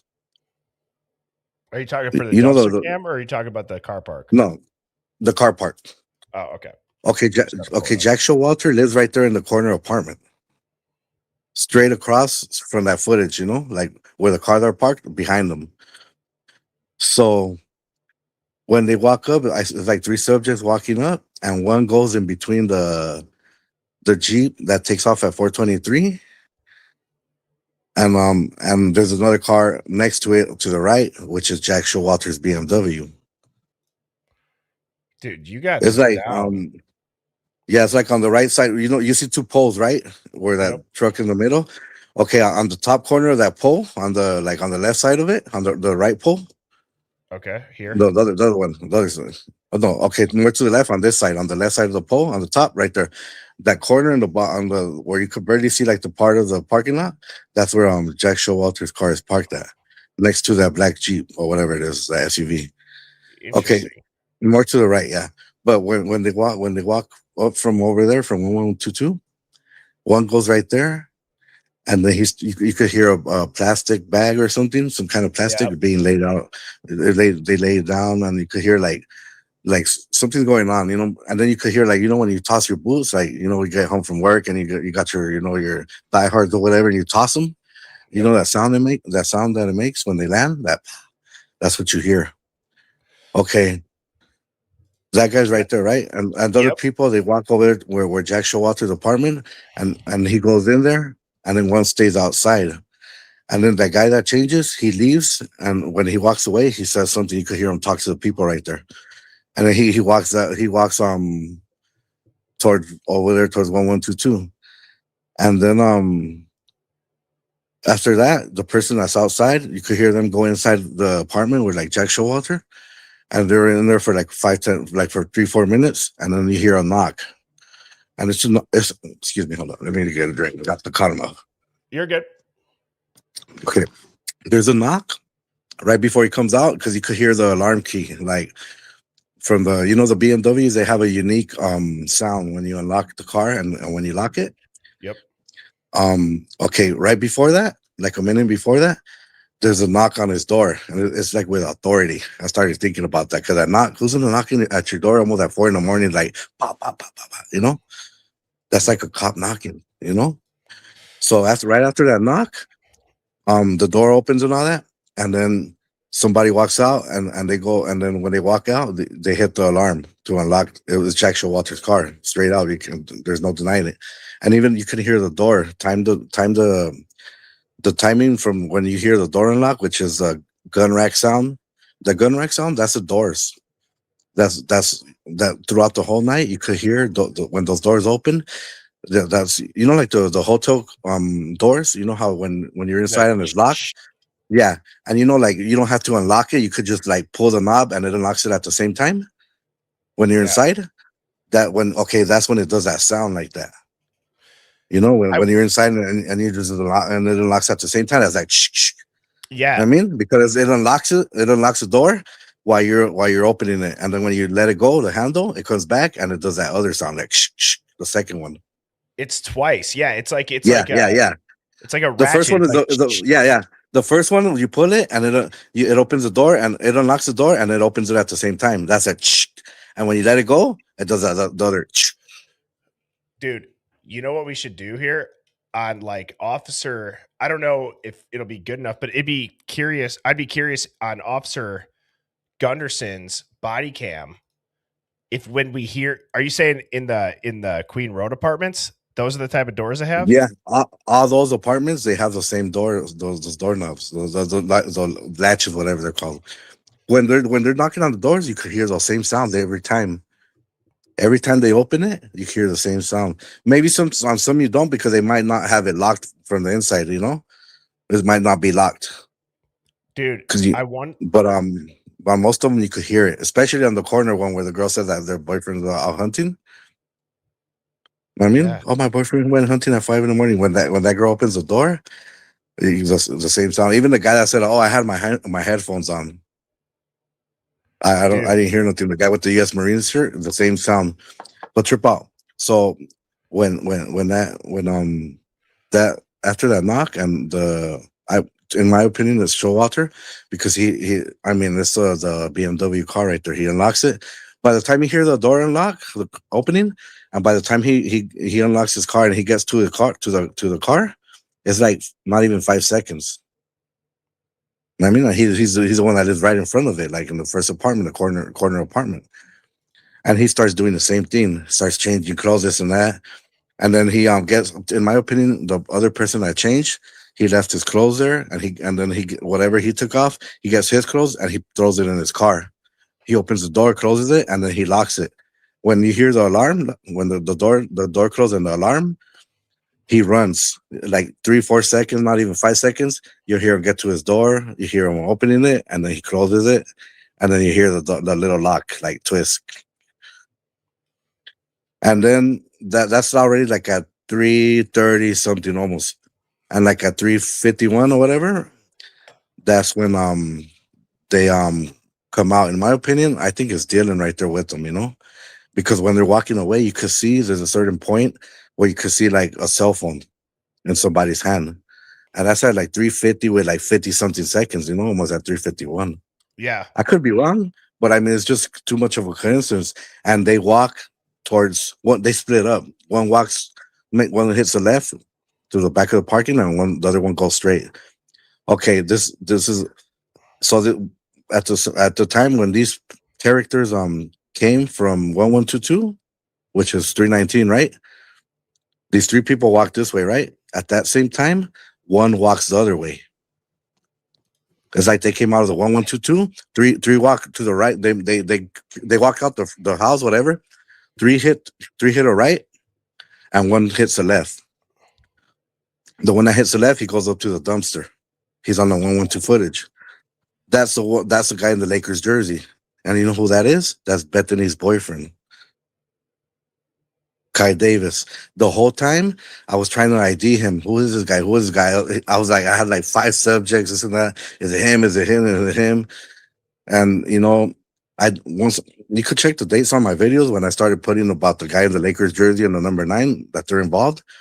A week later, now I know that a week later is when they interviewed Kai Davis. Because I sent this stuff to Ann, you know, and every time I would tell her, "Hey, they're using tarps. They have night vision binoculars, this and that." And you could see on the documents that she has some. That she even says that the suspected perpetrators, that she has receipts that they bought tarps, that they have night vision goggles or binoculars, this and that. She has the receipts that they purchased them, bro. So all of a sudden, this interview came out, right, from Kai. So I start hearing it. I'm like, oh shit, this is a guy. When I hear that he was dating Brittany, this and that, and that his ex-girlfriend is Xana, right? Now, like a week around the same time, they released the footage from the grub truck when they show them leaving.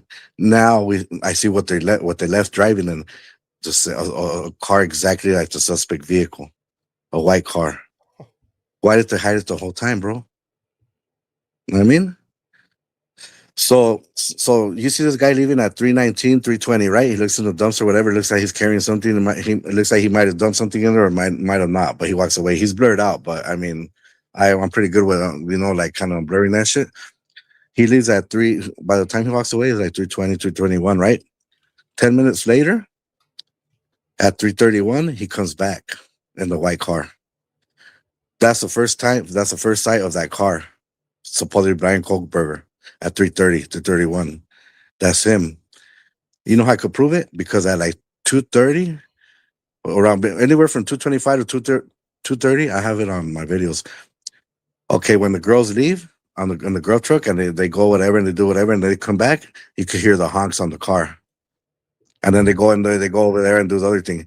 And the same song, the same honks from that car, he could hear them at 230.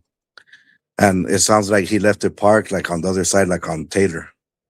You know what I mean? Like and probably in the parking lot of the Whites or maybe another one or out, but somewhere right there, you know, because when he walks away, you could look at the footages. There's no car that arrives from that. Yeah, there's no car that pulls up from behind over there. Like no, and if you look at the other one on 1320, there's no car that comes the other way neither. Wow. It's just he walks away, and the only thing you see is him leaving, and right after that is the other girls that left in the car that's right in front of this camera right here. Like 2 minutes after they pass, only those cars left. You know what I mean, and that car that left, and he comes back in 10 minutes. He comes back and he starts circling around. That's the same car that pulls up at Jack Showalter's apartment front door at 4:05. Holy shit. Think Dude, about it. that's insane. My mind is blown on the 3 guys going right and the 1 dude going left, and that being Kai. Kai's the one that went left alone. Yeah, and then now it turns out. Now I just found out yesterday because I was watching Anna, and I was watching the interviews that I hadn't never even really watched thanks to her. I catch a lot of things to her or just watching everybody. So you got these people that I don't watch this fool because whatever their bitch ass feelings or whatever I watch whoever like because. Same. Even the people I don't like, sometimes you get things like oh, you catch things like oh shit, like what So they're interviewing Dylan, and she says that she was happy that Bethany was seeing her friend that she was dating Kai because that was her best friend in high school. Dude, and that would make sense why there's such a short if you watch why didn't he do nothing to you, the person? Why didn't he do nothing to you? He knew you, must have known you.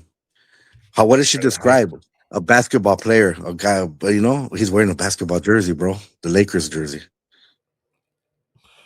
Oh my god, dude. Who's Bethany Funk's best friend from high school? Jack Showalter.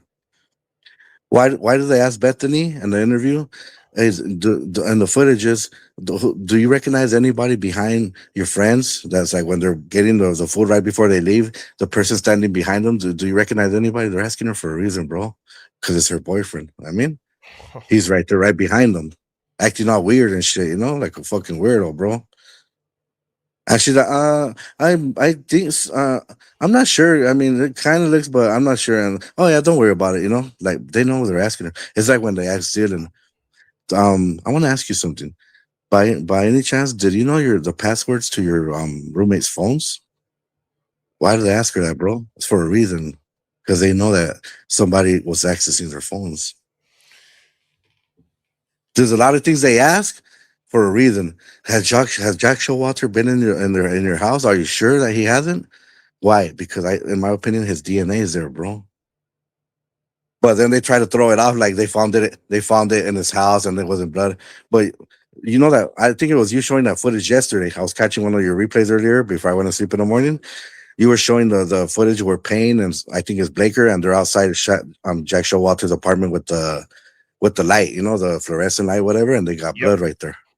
That's Jack Showalter's apartment, bro.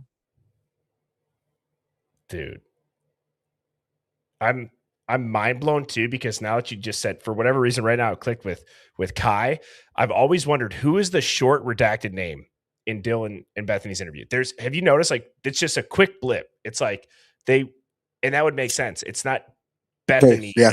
It's just Kai. It's one syllable. And I know that she was seeing some guy with a K, but I always thought it was Cade, the guy with the stolen sign. Because they never said his last name. And I was like, could it be him?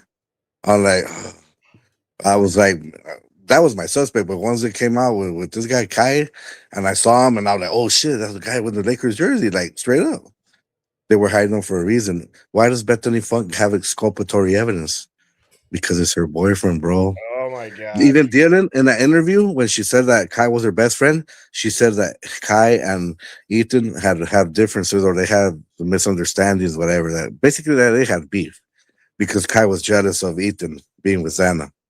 I guess he still had feelings for her, This whole thing when they said this crime is a crime of passion and is isolated is because you know when they say isolated is like all the perps and the victims, they're like basically in the same home, you know? It was like a fuck fest, bro. You know, excuse my language, but You're good. but look, okay, Bethany's boyfriend, his ex was Xana. All right. Kaylee's boyfriend or whoever she was seeing at the time, his ex was Xana. That's Mason Benjamin. His dad's a big time contractor. Mason Benjamin. And they hire carpenters. And who's a carpenter? Kaya. Excuse me, Adalbert. Kaya's a carpenter. You know what I mean? I mean, you could just picture like, I mean, anybody that's smart, you know, like, hey, you know, like you want to get in good with your little with people around your school, like you just, hey, you want to work on the weekends or you want to work on the vacations, you know, you come work with me and my dad, you know, they get these good jobs. Like, hey, my respects to his dad, you know, Mason's. He's, you know, he's a smart guy, you know, he's like he has a residential license, but he does industrial and commercial jobs too, you know. Yeah, dude. Yeah, I mean, he does good stuff. I seen his work, and you know, like, and I know these people like they have to have like, you know, the son and the friends probably helping out, you know, maybe paying them cash or something, you know. So this is where the other part comes in, where like, you know, that crime scene, it wasn't cleaned, in my opinion. It wasn't clean because you can't get rid of blood. And the only blood that's in the crime scene is on the walls. There's none on the floors. Why? Because it was pre-prep. There was rolls of plastic laid out, tarps, all that on the floor. And you could even see them, like the rolls of plastic and the Banfield, in the Taylor apartments at the dumpster. Like 3 days later, like the Brian Enton interview, like he was doing a little thing where they were talking about the runners. And he's right there, and all the evidence is behind him, bro.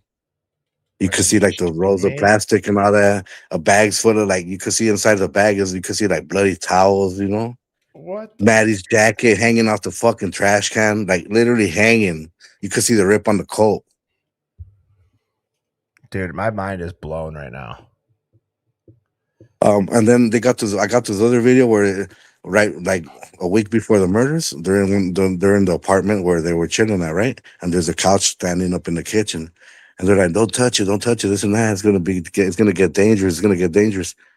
Okay, when I started looking into those videos, in my opinion, what I was seeing in the background where it's blurred out in the parking lot, like they're starting to carry bodies and putting them on a couch. And then like I Google the because I was trying to see like what the numbers of the apartments, and I Google image. What do I see? A couch next to the dumpster, like 2 weeks, like a month after the crime. And I zoom into it, you can see blood stains on that couch. And it's the same fucking couch that was in the apartment, bro. And that person in the video, you know, the person that's screaming when on the 1112 cam, they could hear the screams. The person that was supposedly like, you know, like this is when the attacks are going on at 227 and all that. And you know how you could hear the guy screaming? That's the guy in the apartment, bro. Oh my god! You could hear all those voices you hear on the 1112 cam are the same voices that you hear in the video that Tele2L uploaded, and I got it from her, you know. It was like a live that they did inside their apartment. You could see weed right there, like stuff in baggies, like you could tell they push, you know. It was that dude DJ Myers, you know, apartment. I think they call it 11 or 12 or whatever. The apartment, corner 11 or whatever. Oh, dude. I just saw. I'm looking for the picture, image of Hunter Johnson holding a guitar. I can't find it, but I just seen it in some video of someone. Okay, there's a Snapchat of Xana at like supposedly like at around 3 a.m. of her playing a guitar in the apartment at the Whites. Where were they at? Even Emily said that Bethany said that the last time she saw Xana was, I guess, right there at Emily's apartment, that they were in the room. And then another girl says that she saw a Snapchat of Xana playing the guitar. And then what do you see? I just didn't read a recent picture of Hunter holding a guitar. Can you, and real quick, while I got this on the screen, is this the interview you were talking about? Can you see it or no? Yeah, I think so. Yeah. I it's when he's like, this is Sigma Chi and this and that, and then he crosses back this way, I guess. And this is the walkway. Yeah. I guess it's probably more like ahead, or no, or it's probably no, it's probably the beginning of this video. Yeah. Yeah, because I think I think it's right here. Yeah, because he's walking and here he goes. Hang on, let me just skip ahead. I think he goes right by here. Yep. The cameraman's got to turn left. Yeah, because you can see a bunch of trash in there. And Yeah, see, look right there. dude, bro, I gotta get you. I mean, first of all, thank you so much for laying that all out there. I probably am not just speaking for myself. I would guess that there's going to be a lot of people binging your videos tonight after that, because that was a fantastic explanation off the cuff of just what you think. And I think you have the timestamps memorized, you have the cameras memorized, you have the names. I mean, dude, it was Bro, impressive. So, I live in that shit because it happened on my birthday. oh, jeez. You know what I mean? So it's like, it's just, you know, I don't know. It's just, you know, just it's crazy, you know? Because I That had a is bad crazy. day that day too, you know? So it's just like, damn, you know, like, oh, I was having a bad day and I was fucking, and they got killed. I'm complaining about my bad day. They got killed that night, you know? That's crazy, bro. And I just, Yeah. I just think, man, what you just laid out there is, I know that it's your thing, you put the hours in, but that is like what I love from like the Oh, Hive. Like I love and hearing that stuff. the Rosenthal thing also, trip out. Oh yeah.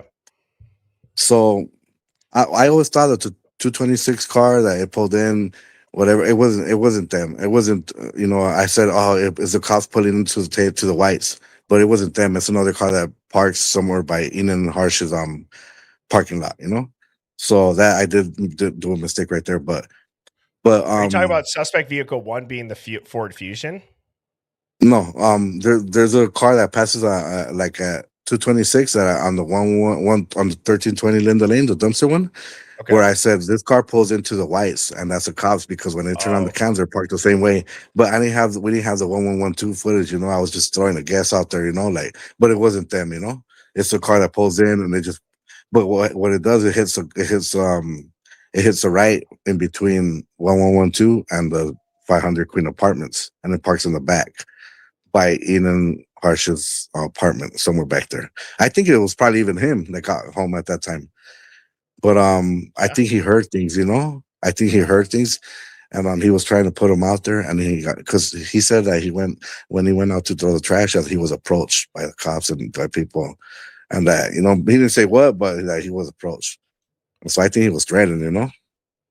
Oh my god, dude. So because after that he split, he shook Moscow for a while, you know.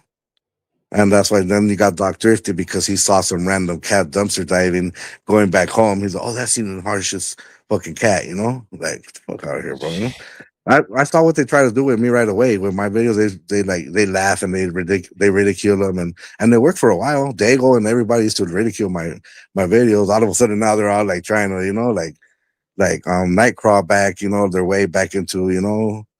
Because I mean, I remember they used to fucking like talk mad shit about my videos, you know, mad, like disrespectful, you know, and like they would even see them or play whatever, like the band. There's nothing here, like yeah, and they wouldn't even be paying attention to have some random conversation when it was playing, you know. But trip out Rosenthal, when I saw that 911 call from the shelter, I had already seen that he's the one that turned the dog to Jack Showalter. But that was already off the bat. I was like, damn, you know, like, why would it be him? And then I saw that the dog was missing. And I was like, oh shit, that was but Rosenthal's the one that turned him over to Jack. So I'm like, it was him that took it. Nobody that video had been out for like a month and nobody had caught on to it. Till I put it together. I'm like, this motherfucker took it, you know, and he took the documents. Rosenthal You're also right. that night he was security for the 1112 home that night of the 13 going into the 14. When the labels of the evidence got changed, I don't think it was Payne. I don't think Payne had a chance to do that. I think it was Rosenthal that did all that. He had all night to do it, bro. Because remember, they collected the evidence and they left it there, supposedly, or I don't know what. Supposedly, they took it to the Moscow thing. I think it was left right there. You know, Lana thinks the same thing that because there's no document of the evidence being checked into the Moscow evidence room. It's just they just say that supposedly they did, but Rosenthal was there the whole night by himself. Jeez. And And all it of a makes sudden, sense. the labels, the evidence numbers got changed, bro. You know what I mean? Dude, you are blowing my mind with the whole. It makes sense too, because if Rosie was getting off at night, like his shift was done, he had till he Mhm. showed back up on scene. And he didn't even write a report for him doing that. It was the guy that he relieved that said that he's the one that relieved him. That he was my shift ends at whatever time, and Rosenthal was the one that was going to provide security for the crime scene on the 13th at like 11 or 10 o'clock at night till like the next day, whatever. Rosenthal had never said anything. And when people say, "Oh, this and that," well, I think that all this cover up is because there's law enforcement. I always thought there was law enforcement involvement. It was obvious. They only cover for themselves. And I had an inside source since like when I first started looking into it. I had someone reach out to me and they were like, "Bro, you're the only one that like that's like that's like really like saying logic shit." He's like, look into this right here in this person, and the people that did it, they're frats, and they're not, and some are older. And in my opinion, like Rosenthal's they're older frats too, Him and Tesdall. They're frats. That's so crazy, man. If you'd be willing, dude, I'd love to do a full show with you in the next week or two. Yeah, I mean, I'm down, just Or I we can mean, pre-record a don't, video. but it's just, I don't do it because then people get targeted, But like, hey, I like Pavarotti too. But I mean, I think he's a plant, bro. I mean, but when people say I'm not gonna like the frats and whatever when they're just like narrow minded, straight out. I'm not gonna, he's said in the videos, I'm not gonna ever, believe the frats. You're not gonna, I mean, ain't no way I'm gonna. People that have that state of mind is like, it's for a reason, bro. Because he seems to be way smarter than that, than to have that mentality, Yeah, I Why mean, be like that? Because he's, his only his mission or whatever his job objective is just to take the heat off the fucking frats, dude, I mean, it's always funny too because that word plant, it gets thrown around a lot, but I do see completely what you're saying when people get locked into a theory, and it's not just Pop, it happens to many people. Mhm. It does limit how you're going to look at a certain piece of evidence that if you were to just look at it openly, obviously it could take you like down this different path where you didn't know what this evidence meant. And now you're like, oh shit, like how you did with Kai. Yeah. And the dude going left out of the house. But yeah, man. And I mean, in my opinion, he has a team, of researchers and everything, just studying on this and that. It's like he says himself, I spent all this time researching this and that, and how you have so much time to make videos. And if you're a construction worker too, I mean, come on, bro, like things don't add up, doesn't do that full time. He's not full time in doing this. Look at how many videos he drops. I would. And he says that he does his own. I do my own research, and it takes me like a month to drop a video. Wow, I didn't know he still had a day job. I mean, he says he doesn't, but I mean, he's always like I never seen any case that they use the amino black to find fingerprints.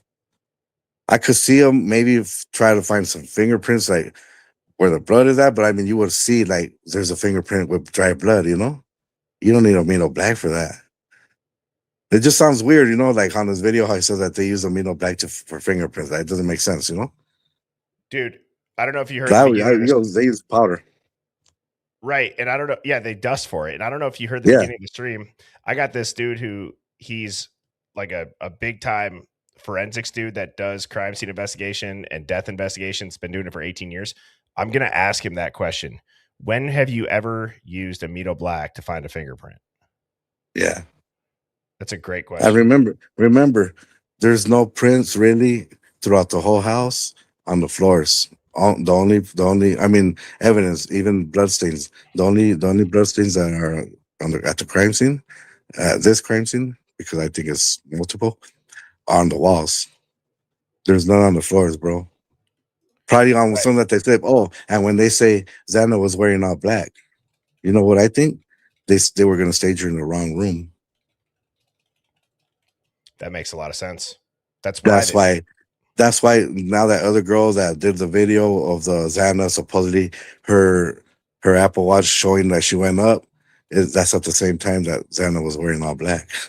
They were taking her up and they're like, oh shit, like she don't belong right here. Like they came back down with her, And that's why I think Kaylee's blood is over there by Xana's room because remember the reports at the first report said that supposedly Kaylee was in Xana's room in the floor. They said it was Kaylee, but then after they corrected that, supposedly it was Xana, Yeah, and Germilla just said in the comments, "Run down here." Oh man, Mhm. It's better than being alone. Come oh on, my god, dude, you have a she wasn't alone, bro. She wasn't alone. Another thing is there's a beer can in Bethany's room of Keystone Light. One beer can of that. She don't drink that. There's a beer can of the same kind of beer and Ethan's body. He don't drink that neither. They of course. Oh Jesus. Then you have a Steelers jersey in Bethany's room. Who wears Steelers jerseys? Xan and Ethan. Yeah. Kai said that he went to Bethany's house that day, like at 10, 11 in the morning. Bethany said she woke up like almost like around 12 and she was hanging out with Ethan. Think about it. Ethan's like, hey, that fool's fucking used to fuck my girl. Well, I'm fuck his girl. Shit. And it was a crime of passion. It was a crime of passion, homie. Remember? Yeah, they said it and then they walked it back. That's so crazy, man. That could have probably happened to me. He might have walked in on some fucking, you know what I mean? Some fucking. Dude, man, I got to say, and I'm not just trying to like glaze you up here, but you have a real talent of bringing in like the simplicity, like young adult. There's so many ways. There's so many ways we could be like, maybe it could have been this. I never even like tried to look into like why or this and that. But then I started seeing like I saw that can and the jersey and I'm like, huh.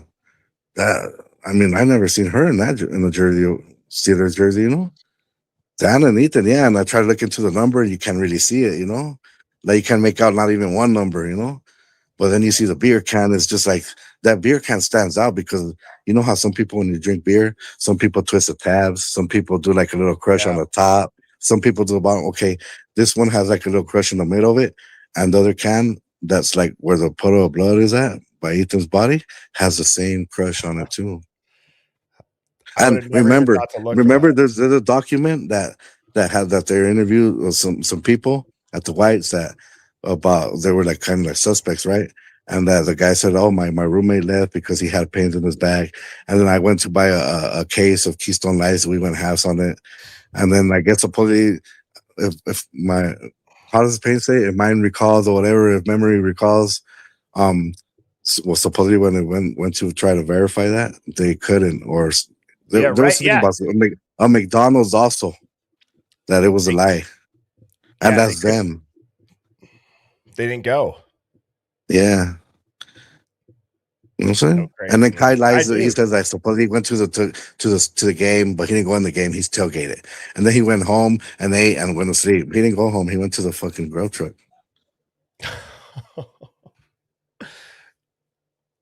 And that's him. That's 100% him leaving at 3:19, 3:20, walking to the dumpster and walks away, gets in his car, drives up. You can see it. You can see it on not my news video, the one before it. But I'm still putting all this together. I just realized that like all this shit I'm telling you is like an exclusive. This is stuff I'm trying to put for my next video, Dude. And then look at what Beauty Beyond the Shadow said. The quote, "I thought we were brothers" audio clip that went bananas when everybody heard it. Mm-hmm. I'm not gonna lie. There's a lot of things that are odd, bro. Like, and I think maybe the Eric Grower thing, that him not seeing the Jeep. There's if you're the body cam, that's the person that's in the front door, you can't even see the Jeep from there. You know what I mean? It's like a blind spot. It's like you can't even see Ethan's Jeep right there. It's like in a spot where like you can't see it. So when Eric Grower Gower pulled up. Oh, I'm the one that found Eric Gower, by the way. Because You they said were grower. originally? I'm the one that found them. Yeah, when they leaked Eric Grower on the Pennsylvania affidavit, everybody was looking for Eric Grower, and now so was I. And I was like, no, it can't be him. It can't be him. This guy. And then I just said, you know what? I put Eric Grower, Moscow. Or no, Idaho. I put Idaho because it wouldn't show it on Moscow. You put Moscow, wouldn't show it. I put Idaho, and it showed a Gower, and then Oh my the God. whatever on the right there, and I'm like, what the fuck? And then I fucking looked into whatever, and then I just next thing you know, I saw Reddit, and somebody was like, yeah, this and that. His wife works for the Moscow PD. She's the FOIA the when you file with FOIAs or you get permits for like businesses, whatever, she's the one that does the processing. She's the Freedom of Information Act processor was Katie Gower. Wow. So that's how I found Eric Gower, and I put him out there, and I put it on Dago, and right away some lady called. It's not him. The driver is my husband. He's the older guy. He does it because our son got killed in the DUI. And then he's like, yeah, they just bunked. And I'm like, well, are you sure? Like, tell her to come on panel, like, why she just put it on chat? Why did she call you on private? Tell her to come on panel, because anybody could say that. Anybody could come up and say, oh, that's my husband, this and that. Like, that's weird, it's odd. And for a while, he was like, no, it's not him, it's debunked and this and that. And then come to turn out it was him, That's crazy, dude. And it's just it's interesting how they'll throw an R in there to like throw people's search off, or they'll give you like a different state. They do that shit on purpose. And what I want to ask you though, real quick, is so you've gotten all this down. My mind is blown. What do you think is the motive behind it? You think when you say crime of passion, is that what you're kind of going with? You think it was jealousy amongst the people? I tried to think about it, and I just like, I don't know. It's like a mind F, in this case. Yeah. But once I saw like these little things recently, I'm like, that could be it, But I mean, I'm not, like putting my daughter to my sense on it, But I mean, if I had, like to take a like to share my opinion on like from what I've, like collected or whatever, like maybe that could be a reason, because they did say it was a crime of passion and an isolated crime also, at first. Yeah. How do you make that mistake, dude? How do you put that out to the There's- world and walk it back? When there's no what do you call it, when the point of entry, like when you like tamper with something, what do you call it? Like when break a point of entry, the breaking point, when where you kick the door in, or like it's obvious where like scratches because you pry the door in or something, there's no signs of forced entry. Forced entry, yeah. Yeah. So that tells you right away, like well, I kind of thought that they were probably let in or something, like probably because they let themselves in because it was unlocked and they were chilling, because remember, there was other people there present when the crime happened. That's just right. Well, but they were there, but were they hostages or whatever? No, they weren't hostages. What you have surviving witnesses? Nobody said they were witnesses. Right. What were they then? Exactly. So they're probably like perps themselves. What do you think about the initial Chronicles of Olivia interview where Chrissy's sitting on the couch saying that her niece called her and saying that there was a party and Kaylee was shot? If I'm not mistaken, she wasn't even attending. She was attending a university somewhere else. So I mean, that's basically weird. When you hear like murders happening in a university, most likely that's what you're going to assume, because that's what's happened. Well, that's what mostly happens in all the universities, shootings. So I think she probably like assumed that there was a shooting. That they got killed. Or she heard that they got killed. And she assumed, oh shit, like fuck, somebody shot him up. I don't know, but it is weird. I wouldn't say that there wasn't the guns used. I would never say that. But I haven't seen any like real evidence of that. And where gun rack comes out, I'll tell you where it comes out. From me, my video, where I heard that sound, and I make a comment on my video. What's that sound, Bubbly? No, I asked the people, what do you guys think the sound is? Anybody, like, can anybody guess what the sound is? And then I put, and no, bubbly, it's not a firearm recycling. I put no, and no, bubbly, it's not a weapon. It's not a firearm cycling. Basically like racking it. And I just threw that comment out there just because I know how she is. So kind of probably, yeah. And then after that, that's when that came out. We're like, oh, it's a guy probably with a gun. And then he says, Pavarotti says, Ann Taylor hired a weapon specialist. No, she never did.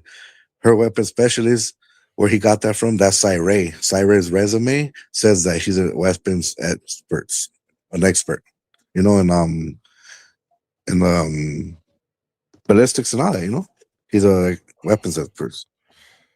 I didn't know that that Cyray had that on his resume. Yeah, he was out there in the Afghanistan and Iraq, Yeah. And that's on his resume. That's probably like within the third or fourth or fifth expertise that he has out of his like 2 pages. That's he has weapons and ballistics and all that, like expertise. And that's why I said, look, he's a gun expert, she hired a gun expert, but they're not showing the rest of it or whatever that, who it is, They hired a crime scene expert too, the staging and all that, And remember when the right before the trial, when Hitler said, I don't want you guys wasting time on verifying the authenticity of footages of everything, that's a waste of time to me, Why would he say that? It is weird that he said it. What do you think? I guess because he knew that a lot of the shit that they were presenting was tampered, Yeah. Linda Lane, Banfield, they have shit going on that's blurred out, bro. Literally, there's things going on right when the body cams turn on. When they're in the car, there's things going on right in front of them, in front of the car, to the left and to the right. There's attacks going on right there, and that's why they put out. And the driver is covering the reverse cam. He's covering the screen. The driver, he has his right hand covering because they're going in reverse, and his right hand is covering the screen, so you can't see what's going on behind. Dude, did you? Well, that makes total sense. And did you ever see the video that I did of the 1112 with the loops? Like the first exit is the same as the third exit, and like all the entries. Have you ever seen that? Yeah. Well, I also thought like the 420 something car. Well, there's one of them, the one that they said that he takes off all fast. To me, they're showing us in reverse, like when the car's coming in, they're just when remember the videotapes when you push rewind when you're watching a movie, yeah. and you just press rewind and it like rewinds and then you push play. To me, it's like that's what they did, that they just rewinded it, and they say it's leaving, but it's not leaving. Yeah, people laughed at me too. I said that as soon as that video came out. I said that car's going in reverse, bro. This is like they're rewinding it, dude. And people laughed, and now people are starting to because you could tell by the lights. The rear lights are never going to be way brighter than the front lights, and then all the smoke that they put, And look at the car, like the supposedly suspect vehicle number 1. They blur out the rims because I don't want you to see they has black rims. Look, the guy left at 320. He walks away. He gets in his car. He drives up that way towards Taylor. He's seen on 1320 in the lane, also leaving, and then he comes back at 330, 331, whatever. That's him. That's the first time he comes back in the car, and after that, it's him circling. I don't know why he's circling. I mean, in my opinion, he's picking up Bethany, or he's like they're doing something, so he's just like waiting for her to like come out and leave with him. And then he leaves and comes back. And you know why that car is seen at WSU? Because the red backpack girl at the Grove truck, she was a WSU student. And who is that? Alyssa Olvera, the red backpack girl.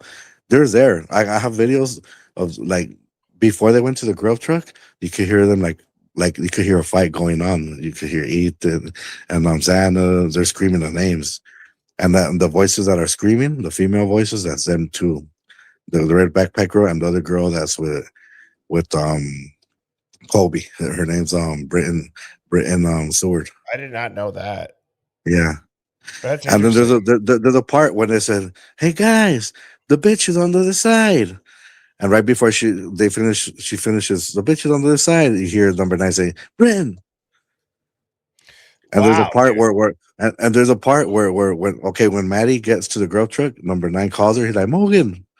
And at 350, no, at 350, 51 or 352 with like 50 seconds, right before, like less than a minute before the body cam's turned on, that same person, that same voice, that says Morgan.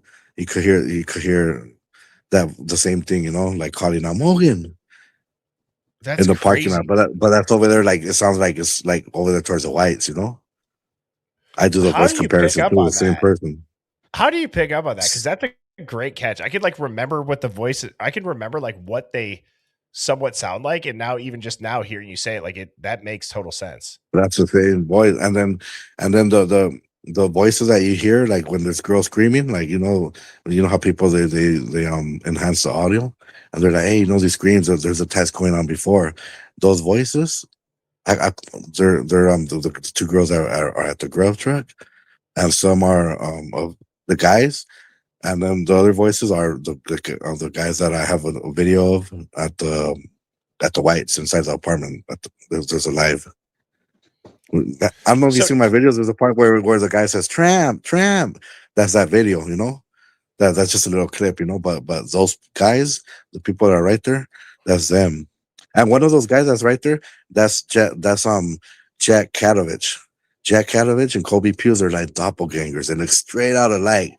That's why at first that I was told that I was Jack Katovich in the number 9 jersey, but that's not him. It's Kobe Pew. Jack Katovich is the one that's in that video though. I even done videos like comparing them, like their side by sides, their faces, like their cheek lines a little different than their ears, but they're like honestly they're like damn near the same, like you could they're like twins, straight up. So, dude, I mean, what's so crazy to me is how well you have the names down. I mean, obviously, people know that it's important. Have you seen Adam Nado at the grub truck right after Katie leaves? I Remember, believe that I have seen Apple that. Pay. Remember Apple Pay. They got Apple Pay right after she orders. Adam Yes. orders. Like 2 people after she orders, then some other guy orders, and then the guy after him, that's Adam. I did not know that it was Adam though. Yeah, he's wearing like a gray hoodie. Dude, man, like how do you I'm impressed, man, to say the least. And Bro, if I didn't have the mentality, I would have never survived level 3 yards in the Corcoran, Folsom, Calipatra, Delano, Wasco, that's crazy, man. pretty tough yards, bro. The shoes, I done two shoe turns, when they try to scare me and sell me up next to Charles Manson and Sir Hand, and then they ended up requesting me to be moved from that cell because They requested you to move? Yeah, because they try to. Well, I mean, basically, the first time I went to the shoe, I was almost a level 3, but there was no level 2 there. Level 2 was a drug program. I wasn't there for drugs. I was there for a drive-by shooting. So they put me in a level 1, but I wasn't supposed to be at the level 1. But I only have 2 years left. So the officers are pretty disrespectful there, because there's pieces of, SNYs, special needs yard, whatever. Or there's people, they don't check paperwork. There could be from somebody that's just there for whatever, DUI, they're not paying child support, or just a gun, and 2 rats, whatever, lawyers, all that. And there was a few people that are, like on all these programs, but the officers they get pretty disrespectful. So I wasn't having it, so I had to slap back, So basically, I threw a pair of pants into a fucking female officer's face. I mean, because I didn't want to hit her, bro. I was about to fucking just rush her dumbass, But I was like, like, this is a female, bro. Like, I ain't gonna fucking, like, come on, But That's I just like, well, what am I gonna do? So and it was all because I cuffed my pants. When you get there, you get jeans. It's like I wanted to be a fucking follower, like how they cuff the pants from the bottom, like the blue jeans. then they, like where it looks like on the inside part looks on the outside. Well, I did that, and so I have somebody. I paid them like 2 soups so they could sew it. So they did a locker search on me while I was at Chow, and they found the pieces right there. Cause I was like, oh, I'm gonna make a little pouch for my Walkman that I had just bought, and she when I got back from Chow, the lady was like, you altered your pants, you got to pay the state for like, all right, what the fuck, here, all right. So then I paid or whatever, and then they did a dorm search, and then they're called floaters. When you buy something like your headphones, they put your name and your number with a tattoo machine on them, and if they didn't have your CDC number on them, they'll take it. It's called a floater. So they filled up a bag, and then they were hitting the other dorms, and then I saw some guy asking the officer that they left there, hey, can you send me a form because I need to order some new items because I took my floaters. And I saw him distracted, and I went over there and I was grabbing my Walkman, and I said, fuck that. And I grabbed the whole bag and I took it to the bathroom, and everybody got their floaters. And then when they came back like to all the buildings collecting all the bags for like the dorm searches, they're like, where's the bag at? It was gone, They were like, oh hell no. And somebody pointed at me, So the next day after that, they're like, yeah, they started fucking with me, and I'm like, oh. And then I came back and I saw that there was some of my little sister's pictures ripped. And that's when I was like, man, fuck this. I ain't having this shit. And that's what ticked me off.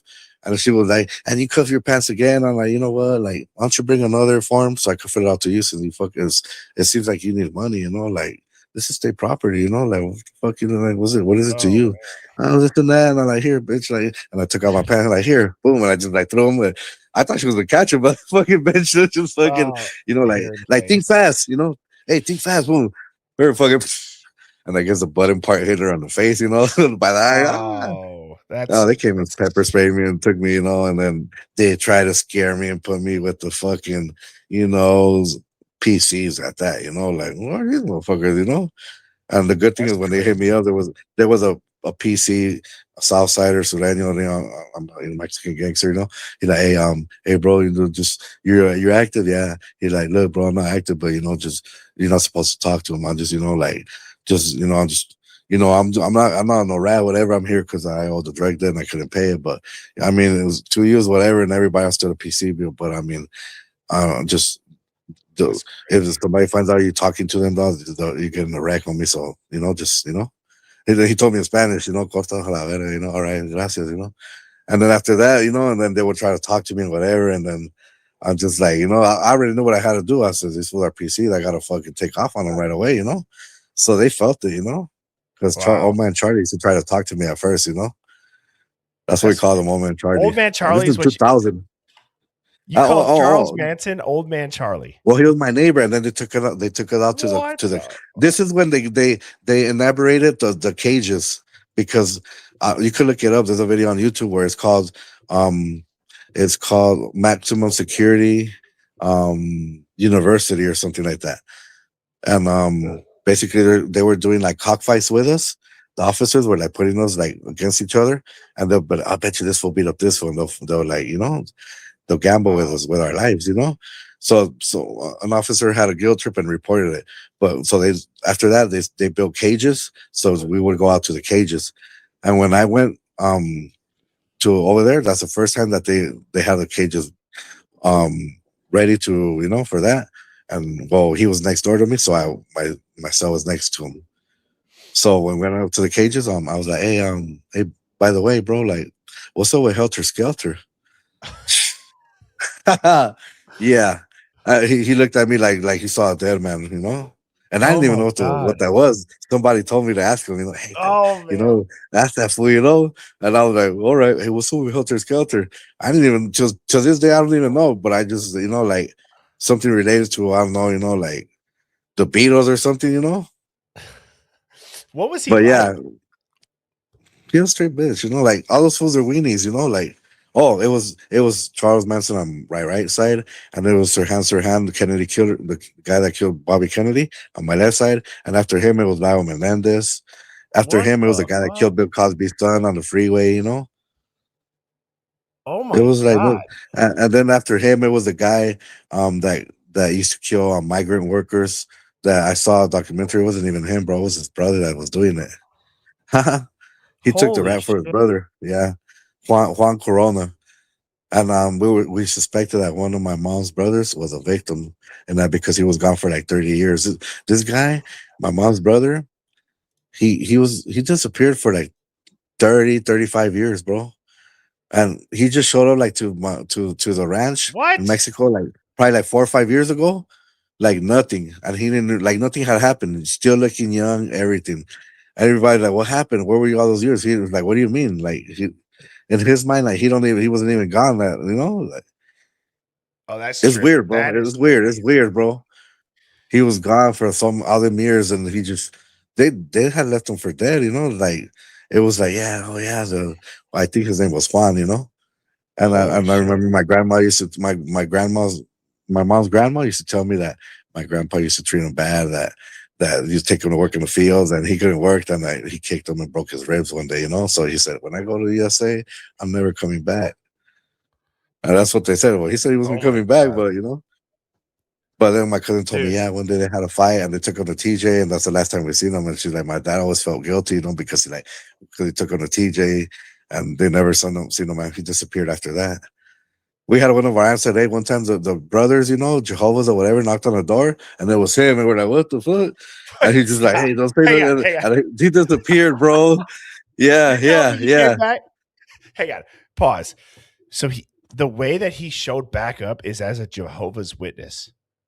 No, that was the last sighting they had of him. Oh Okay, my one of my cousins told me my dad has always felt guilty because they had some kind of fight between like the sisters and them, and he's just like, I'm going back to Mexico, and then he took him to TJ. They didn't believe he was gonna go, and then he took him to TJ, and after that they never heard from him. This was like in the 80s, late 80s, and then my mom's cousin, she's in Visalia. She was the one that would hire all the like workers to like pick the fruits, the nectarines or whatever. Okay. Yeah. So she said that one day they were right there just chilling, and I guess the Jehovah's Witnesses, they go door to door, and then they knocked and she opened the door and it was him. And this is her cousin, like, and she like recognized him, like, what? Like, she's like, Juan, what are you doing? They're looking for you. He's like, well, I don't know. What do you mean? I'm not Juan. He's like, you are, motherfucker. I mean, what do you mean? Don't fucking know that. He She pulled denied that it? motherfucking, that she pulled him by the fucking tie and pulled him in, like, motherfucker, like, everybody's fucking, he's like, no, I don't know what you're talking about. Like, like basically she slapped him into his senses. He's like, don't say nothing, you didn't see me, this and that. And he just left, and they never heard from him again. And nobody even believed her. What? Yeah. That is crazy. Yeah.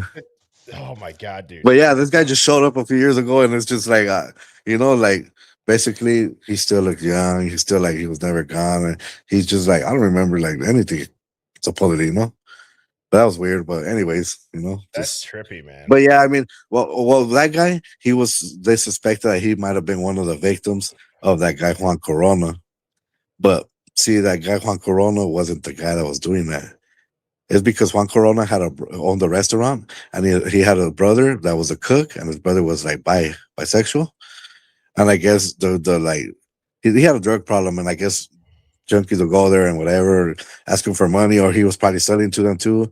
And he caught onto it, and he was like, whenever he would see the gay dudes, whatever, he would like fuck them up and like kick them out of the restaurant. Whoa. And basically he didn't want junkies hanging around his brother, but his brother was like, you're just doing it because they're gay, But the thing is that a lot of those people that got found dead after, like they found like fossils or like 3 bodies here, 3 bodies there, in the fields that they were working. But there's a key thing that they all got found with their pants down, Oh my god. Think about dude. it.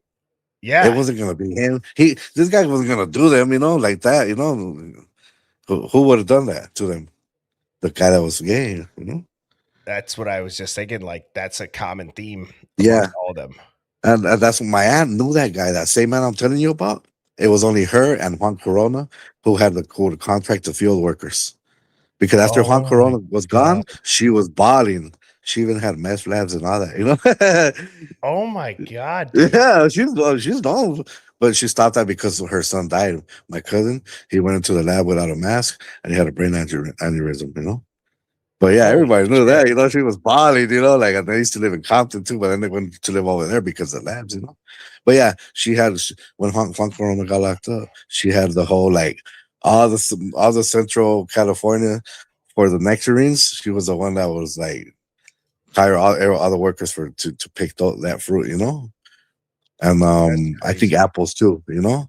So she's the one that kind of told us about that, you know, that she didn't believe it was him, you know, but whatever. But she didn't know nothing, you know. But then I saw a documentary because I remember that fool. They were talking about him because they speared him in the shoe. In the shoe, you have honeycomb doors, and they made a spear like out of newspaper. You roll it up, and you get a paper clip, and you put it in the front, and out of your boxers, you make like the for the like the arrows, you know, the bow and arrow.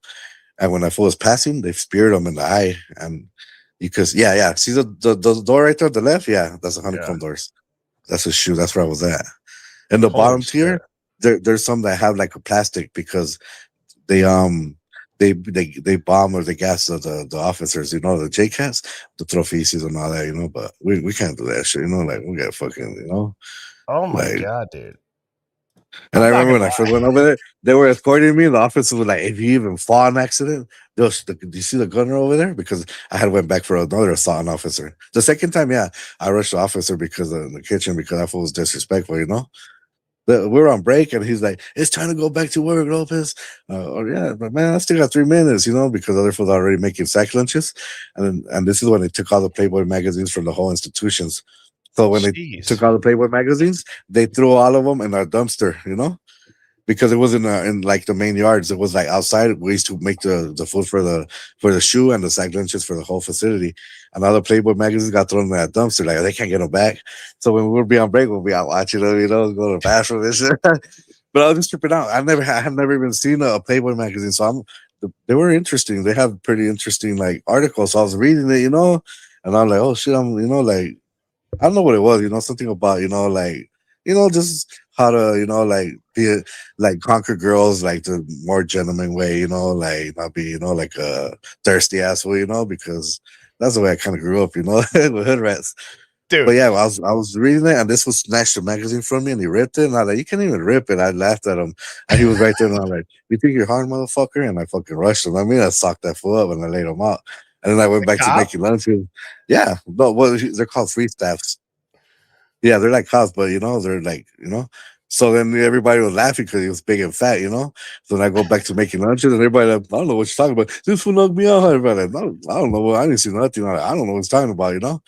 So then they took me to the shoe and then they were like, if you even slip and fall, you see the gunner over there, he's gonna blast you, you know. Jesus, dude. You know, fun fact about the Playboy thing too. I had a blind Uncle Butch growing up. He lost his vision when he was 13 from scarlet fever. And when he died, not only this, I had a blind Uncle Butch, lost his vision from scarlet fever. He was a woodworker, bro. He built birdhouses. He had a whole wood shop down in his basement. And when he died, we were clearing out his house. We found a full collection. It was like a limited edition of Braille. This is no bullshit. Braille Playboys, bro. Oh shit! What? Yeah, my mom's got them in our safe at home. Yeah, they're Braille Playboys, and it's what they do. If I remember correctly, it's all jokes. Like so, it's all just like adult humor. All right. Hey, I remember our cell neighbor next to us. It was his birthday, and his buddy did a prank on him, and he sent a Playgirl. Like the gay version. The guys, yeah, the guy put instead of girls, it's guys with big old fucking cock.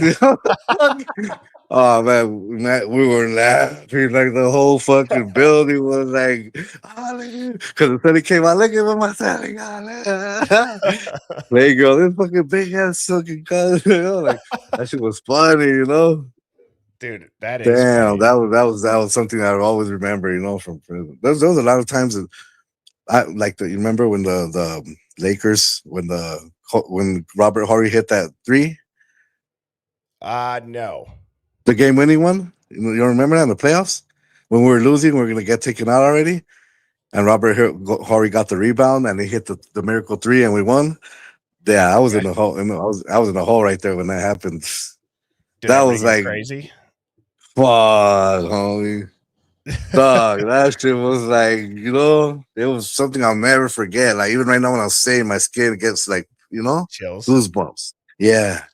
How There how was those long? times when that happened, How long were you in prison, if you don't mind me asking? I've been 3 times, just, Yeah. 3 years each time, 2, Dude, it's and dude, I don't wanna cut you off, but I gotta wrap it up No, that's here. cool. I know.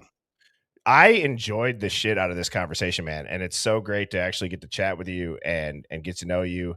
Like I said, I'll put your channel up too for people to go I'm find just it. giving you the inner, like, why am I the way I am and think the way I think, like, basically what you're seeing right there in the footage is like gang banging in the projects. It's like if you live in the projects, you're always like, just watching out for cars that come, because when you gangbang, you soul search, you just creep up on fools, whatever. People do that and they just like, they'll pop out of nowhere, or they'll just drive by or whatever. It's, basically like, like I'm used to just being like on my toes. It's not even for the ops, it's for cops too, because It's you're just strapped, and they know you're strapped, and if they know that if they catch you like slipping or whatever, just like not I'm not like paying attention. That is once they walk up on you, most likely 90% of the chance is that you're gonna have a gun on you or stashed somewhere right there in the bushes next to you.